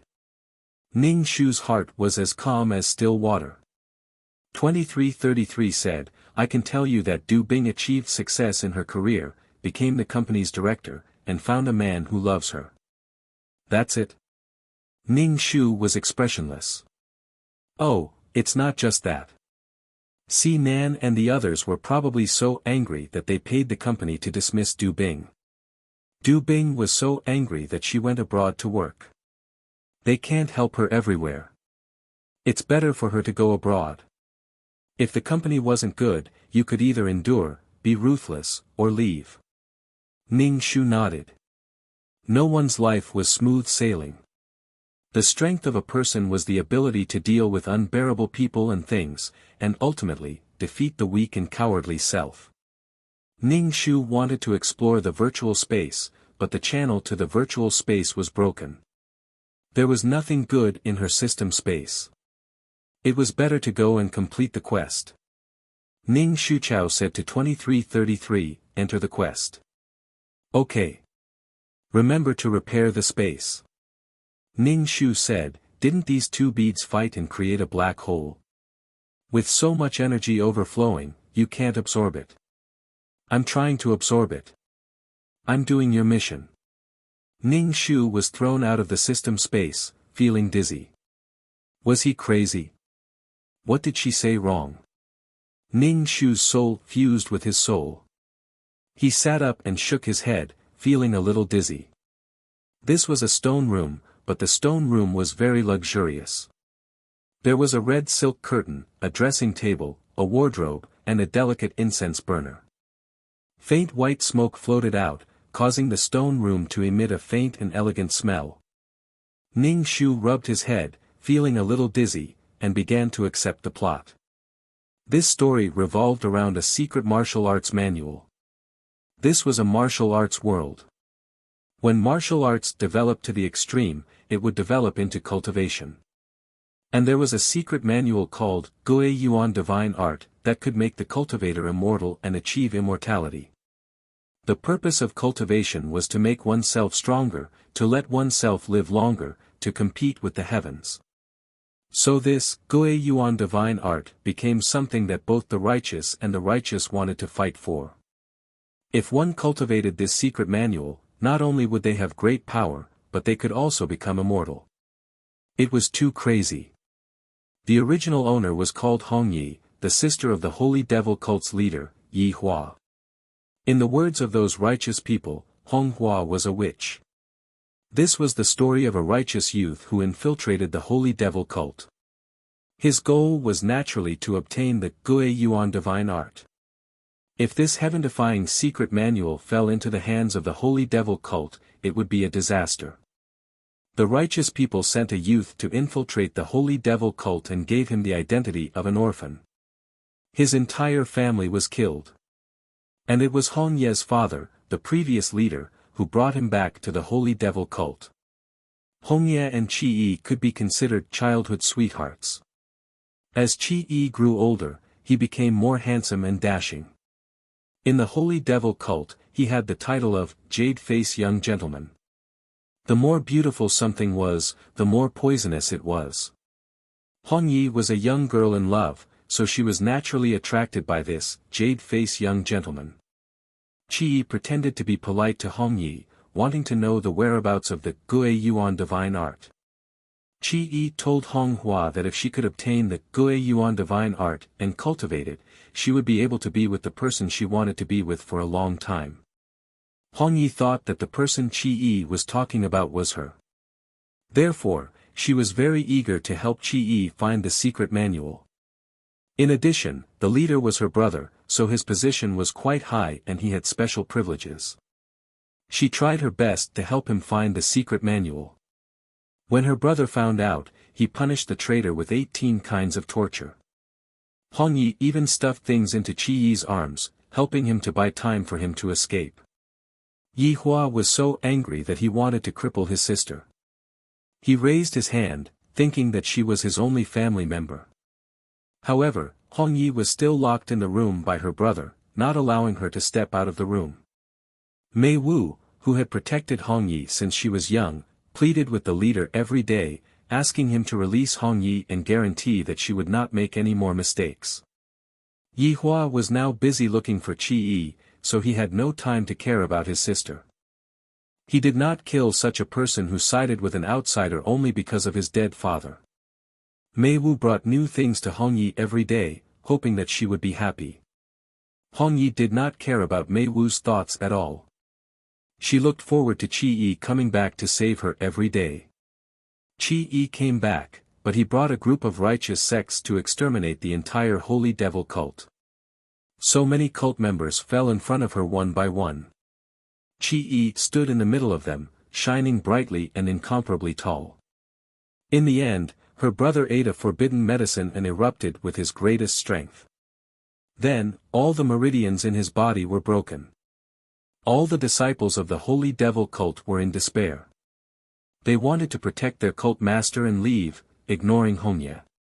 The Holy Devil cult excluded Hongye. In the eyes of the righteous sects, Hongye was a demoness. Qi used his sword to kill Hongye. Meiwu took the sword for Hongye and was mercilessly pierced through by Qi. Meiwu vomited blood and asked Hongye to leave quickly. Hongye was scared out of her wits by the sudden incident. She stared blankly at Qi walking towards her like a demon god. The sword in his hand was covered in blood, dripping on the ground along the blade.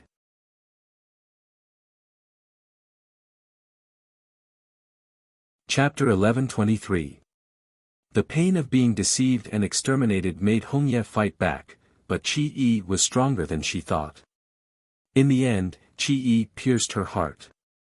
Before she died, Hongye grabbed Qi's clothes tightly.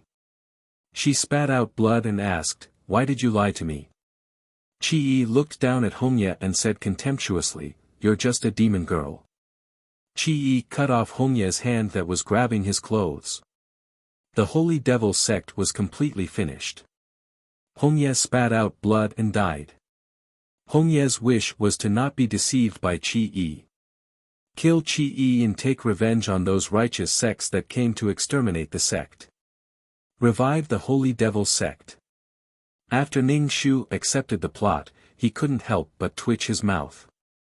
He hated this kind of thing the most. People usually hated those who lied to them. But the reason why a lie could succeed was because someone was willing to indulge in it. Lies were like arsenic wrapped in sugar-coated sugar. If one's position wasn't firm, they would betray their own beliefs and the Holy Devil sect that could protect them. She was a member of the Holy Devil sect. This label couldn't be washed away in this lifetime. People had to stick to their own position and principles.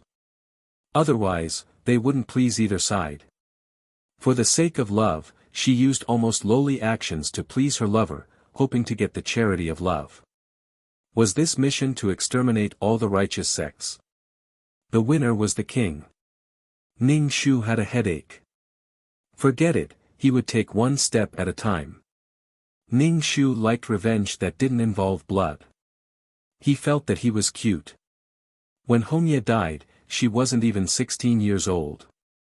She was still an innocent girl. Innocent? For this mission, Hongye will give up all her souls. 2333's voice sounded in Ning Shu's mind. Ning Shu was stunned. All of them. Hongye didn't give up her soul for herself, but for the Holy Devil sect, for her brother whose meridians were all broken, and for Meiwu who died for her. She was repenting. A maid walked in. Ning Shu said, "Miss, Qi is waiting for you outside." Ning Shu nodded and put on her fiery red clothes. There was a string of delicate bells hanging from her waist. As she walked, the bells let out a crisp sound. Ning Shu looked in the mirror. Liking this dress made her look like a witch from the demonic sect. So this time, she was a demon who killed people as she pleased. Speaking of which, the original host really didn't kill anyone. She was raised like a lady from a respectable family. Yihua treated this little sister pretty well. Ning Shu took a rope that was as thin as a steel wire and put it on his body. He walked out of the stone room and saw Meiwu standing in front of the door. Ning Shu stared at Meiwu. He was about 17 or 18 years old. He looked dull and ordinary. However, she had always been by Hongye's side to protect her since she was young. She put Hongye first in everything and thought for Hongye in everything. She was truly an exceptionally loyal dog. If you kill someone, I'll help you bury the corpse. No matter how kind or vicious you are, I'll stay by your side. But Hongye couldn't see it. "Miss," Meiwu called out to Ning Shu. "Do you want me to follow you?" Usually, when Hongye wanted to meet Qi, she would not let Meiwu follow her. However, Ning Shu had a plan this time, so he said to Qi Yi, "Come with me." Mei Wu was a little surprised, but he followed behind Ning Shu obediently. The Holy Demon cult's base camp was on a mountain peak. They dug through the entire mountain peak and built all kinds of rooms inside. The terrain inside was extremely complicated. It was winding and difficult to attack. Therefore, the Holy Demon cult was basically very safe. The righteous sects mocked the Holy Demon cult for being like rats that only knew how to dig holes. The Holy Demon cult didn't care. Ning Shu turned left and right and arrived in front of a lotus pond. It was summer now. The lotus flowers swayed and water flowed out of bamboo tubes into the pond. Ning Shu saw the lotus flowers and immediately said to 2333 in his heart, "See if there's any world origin." 2333, a man in brocade clothes stood beside the lotus pond. He was tall and slender. His back was facing Ning Shu as he looked at the lotus flowers in the pond. Ning Shu walked over and saw carps in the pond. Qi Yi turned around. Ning Shu smiled. "You're here." Qi Yi had sword-like eyebrows and bright eyes. His back was straight, and he gave people a sense of security. He felt that this person's temperament was actually different from that of Gij from the demon cult. He always had a faint sense of righteousness. Perhaps this was the reason why Hong Yi was attracted to him. Ah, this person was so different. He was so different from those flirtatious bitches from the demon cult. "Why did you call me here?" Ning Shu asked Qi Yi. Qi Yi stared at Ning Shu with a burning gaze. Ning Shu's expression didn't change as he looked at Qi Yi's eyes. "Let's see who will be cross-eyed first." "Hong Yi, have you heard of a book?" Qi Yi asked Ning Shu. Ning Shu shook his head. "No." "Qi Yi, rumor has it that there's a secret manual that allows one to communicate with heaven and earth and understand yin and yang. It's called the Holy Guiyuan technique." Ning Shu didn't reply, so Qi Yi could only continue talking. When Qi Yi mentioned the Holy Guiyuan technique, Mei Wu, who was standing nearby, frowned and glanced at Qi Yi. He glanced at Ning Shu and lowered his head. "That's awesome. It sounds unrealistic. Don't listen to such unfounded rumors. They're only used to trick children. How can you believe them?" Ning Shu rolled his eyes and disagreed.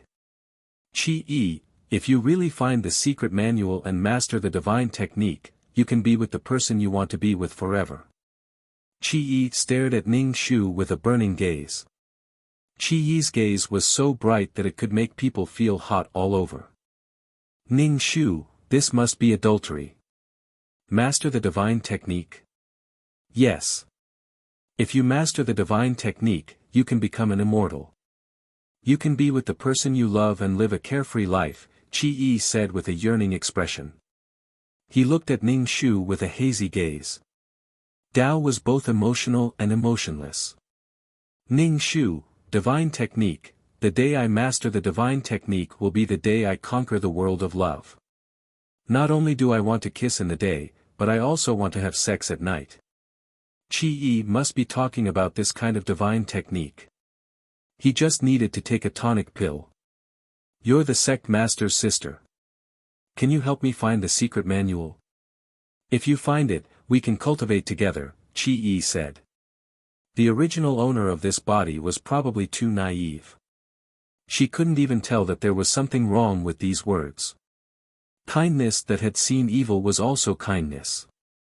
Naivety. Ning Shu curled his lips and nodded readily. He said with a smile, "Okay, but we have to play a little game first. I want to see how my martial arts have been recently. Spar with me, but you have to give me some leeway." "Okay."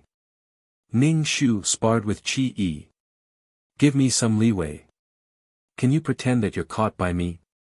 Qi Yi looked helpless. He didn't even have time to attack before Ning Shu grabbed his wrist. Ning Shu quickly took out a rope to help Qi Yi. Qi Yi was a little surprised. He struggled. What are you doing? We're playing a game. I'll ask and you'll answer. I like you. Do you like me? Ning Shu asked. Qi Yi frowned. Let me go first. You don't like it? Ning Shu slapped Qi Yi's face with a loud slap.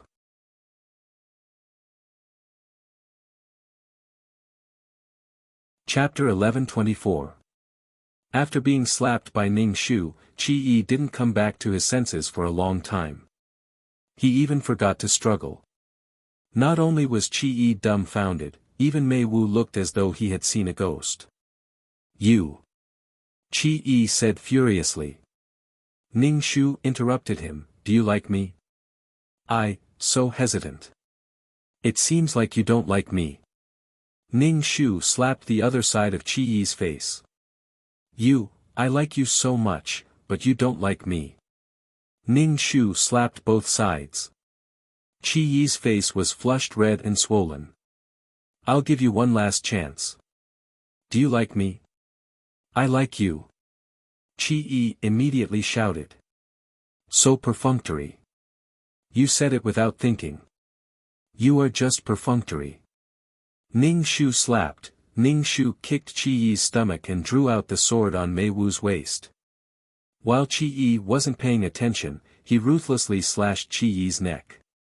A thin red line appeared on Qi Yi's neck. Qi Yi was shocked and confused. Blood spurted out from the place where the sword slashed. Qi Yi vomited mouthfuls of blood. Qi Yi knelt down and seemed to want to say something. He vomited mouthfuls of blood and fell to the ground. His eyes were wide open as he died with grievances. Ning Shu approached Qi Yi with the sword and kicked him. Qi Yi didn't move. Ning Shu stood guard at the side and touched Qi Yi's chest to see if it was still beating. He had to make a prompt decision to kill Qi Yi. Otherwise, he wouldn't have another chance in the future. Qi Yi had lived in the Saint Devil cult for so many years and understood the situation in the Saint Devil Peak very well. Previously, he was able to lead the righteous sects to slaughter the Saint Devil cult because he understood the situation in the Saint Devil cult. Qi Yi was so obedient just now because he wanted to coax her to help him find something. If he didn't kill her, who would he kill? One of the missions could be considered completed, which was to kill Qi Yi. After all, Hong Yi had sacrificed all of her soul force. She was quick to cut the Gordian knot. After guarding the corpse for a while, Ning Shu checked for any signs of life. There was no sign of life. Ning Shu stabbed Qi Yi's heart again with great force, penetrating his body. After all, Qi Yi was the main character and would become the leader of the righteous faction in the future. It was hard to guarantee that he would not die even after being killed several times. After being stabbed by Ning Shu, Qi Yi did not react at all. Moreover, his body gradually lost its temperature. Ning Shu stood up. It was good that he was dead. Ning Shu wanted to instruct Mei Wu to dispose of the corpse, but he saw a pair of crooked hands reaching for his neck. Ning Shu tilted his head back and avoided Mei Wu's hand. He took 2 steps back and looked at Mei Wu. Are you crazy? Mei Wu pursed his lips tightly and did not say a word. Ning Shu attacked. Ning Shu blocked with his sword and shouted at Mei Wu, "What's wrong with you?" Ning Shu had just arrived in this world and had not had the time to cultivate. He was relying on the body's reaction. Mei Wu, I asked you to stop, Ning Shu shouted at Mei Wu in a low voice. You're turning the world upside down. Mei Wu stared at Ning Shu's face and stopped attacking. Ning Shu asked while panting, "What's going on? You're not Mississippi. Who are you? Why are you pretending to be Miss?" Mei Wu looked at Ning Shu with an unusually serious expression and asked stubbornly, "What's your motive for pretending to be Miss?" Ning Shu did not speak for a long time. He knew that killing Qi Yi might expose him, but it was the best time to kill Qi Yi just now. He called Mei Wu to prevent Qi Yi from escaping. After all, Qi Yi was the person Hong Yi liked. It was indeed strange for her to kill him. I'm your miss, Ning Shu lied with a red mouth. Mei Wu was furious. My miss would not torture someone like this. Ning Shu, I've become fond of torturing people. Can't I? Ning Shu calmed his breathing and the inner qi in his dantian spread throughout his body. Mei Wu did not know what to say. He pointed at Qi on the ground. This is Mrs. favorite person. Why did you kill him? As you can see, he doesn't like me. Why can't I kill him? Ning Shu said righteously. Aye. Mei Wu did not know what to say. Anyway, you're not Mississippi. I'm going to tell Cult Master. Ning Shu grabbed Mei Wu. Mei Wu said firmly, hold me. I'm going to tell Cult Master too. Can't you tell that this person is a spy? He wants to trick me into finding the secret manual for him. The pugilistic world is spreading the news that the Guiyuan sacred art is in our holy devil cult. Ning Shu wiped his tears. I can sacrifice the person I like for the holy devil cult. Mei Wu stared at Ning Shu expressionlessly. Did you disguise yourself as Miss for the sake of the Guiyuan sacred art? I'm going to tell Cult Master. Damn it. He was Yi Hua's loyal dog. How was he Hong Ye's loyal dog? Damn it. Look at my face. Where can you find such a beautiful face in the world? Ning Shu pointed at his face. You can disguise yourself. Mei Wu said, hurry up and hand over my Mississippi, otherwise, prepare to die in the holy devil cult. Ning Shu, my heart is so tired, I'm really your miss, Ning Shu said weakly. What proof do you have? Mei Wu stared at Ning Shu, his eyes filled with murderous intent. Under his watch, his miss had actually been switched. Ning Shu retorted, what proof do you have that I'm not your miss? You're not my Mississippi. I trust my intuition. Mei Wu was about to use his qigong to fly away when Ning Shu grabbed onto Mei Wu tightly. His stubborn temper really made people anxious. I can prove that I'm your Mississippi, look. Ning Shu rolled up his sleeves. Chastity Sand. Mei Wu, you're not my Mississippi. You're not my Mississippi. No matter what you say, you're not my miss, Mei Wu said stubbornly. Ning Shu, how am I not your miss? I've never left your sight. How can I be switched? Ning Shu said. Miss has never discussed such matters with me. She has never tried to convince me, Mei Wu said lightly. Ning Shu, you don't believe me, right? I'm explaining it to you. Fine. I'm not your Mississippi. Ning Shu didn't want to argue with Mei Wu anymore. Mei Wu's face darkened and he reached out to attack Ning Shu. Ning Shu didn't dodge and Mei Wu grabbed his neck. Ning Shu was fearless. Come on. Break my neck. If I die, your miss won't be able to come back. With Mei Wu's intelligence, it was very difficult for him to understand this. But Mei Wu still grabbed Ning Shu's neck tightly. Tell me. What did you do to my miss? Ning Shu said with a red face, you want to strangle your miss to death. Hurry up and let go. Otherwise, I won't tell you. Mei Wu released him a little suspiciously. Ning Shu took a deep breath.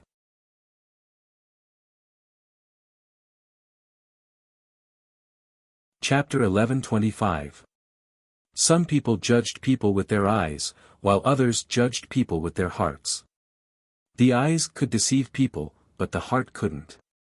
There were many people smarter than Mei Wu, but Mei Wu saw through Ning Shu. Tell me. Who are you? Where did Miss go? Mei Wu asked Ning Shu viciously. This body belongs to your Mississippi. After I leave, she'll naturally come back, Ning Shu said indifferently. Then why can't you leave now? I have something to do. What is it? Do what your miss wants to do. Miss wants to kill Qi. Yes. Nonsense. Ning Shu said impatiently, it's up to you whether you believe me or not. What I'm doing is what your mistress wants to do. You have to protect this body well. If I die, your mistress won't be able to come back. I don't believe it. I'm going to tell Cult Master. He'll save Mississippi. Mei Wu released his grip on Ning Shu's neck and turned to leave. Do you have the ability to take one step? Ning Shu stared at Mei Wu expressionlessly. It was really troublesome to meet such a person. You can't save Hongye at all. After I leave, Hongye will naturally come back. Ning Shu threw the sword in his hand and turned to leave. If you tell me, I'll kill myself. Your miss won't be able to come back anymore. Mei Wu was speechless. You really aren't. Mississippi Miss isn't as shameless as you. Mei Wu said, I can keep it from Cult Master, but if Miss doesn't come back, I'll kill you. When will Miss come back? Mei Wu asked, resigned to his fate. 3 to 5 years. That's so long. Then I'll kill you. How dare you? I'm your Mississippi. Ning Shu pointed at the corpse on the ground and said to Mei Wu, burn him and scatter his ashes. If he was burned to ashes, he wouldn't be afraid that the corpse would come back to life. Mei Wu didn't move. Ning Shu said, I'm your Mississippi. You have to listen to me. Act like how you did in the past, lest others see through you. Mei Wu picked up the corpse on the ground. Ning Shu reminded him again, cremate it. Do we really have to do this? Miss will be sad when she comes back, Mei Wu said hesitantly. Even if you're sad, there's nothing you can do about it. He's already dead. Cremate him and leave some ashes for your miss to remember, Ning Shu said without much care. By the way, peel off Chi Yi's skin while you're at it, Ning Shu instructed. Mei Wu asked, so, why did you kill the person my miss likes? You'll know in the future. Mei Wu carried the corpse away. Ning Shu went back to his room after many twists and turns. Then, he sat cross-legged on the stone bed and began to cultivate. Damn it, Mei Wu actually grabbed her neck. Next time, she would definitely grab Mei Wu's arm and throw him to the ground. Ning Shu formed a hand seal and set up a spirit-gathering array. Then, he began to cultivate. The Reiki in this world was quite abundant. Ning Shu cultivated for a while. After half a day, Ning Shu's dantian was filled with qi. He felt that his body was full of power. Ning Shu stopped and felt very hungry. He opened the door and saw Mei Wu holding a jar. He handed it to Ning Shu. This is Chi Yi's ashes.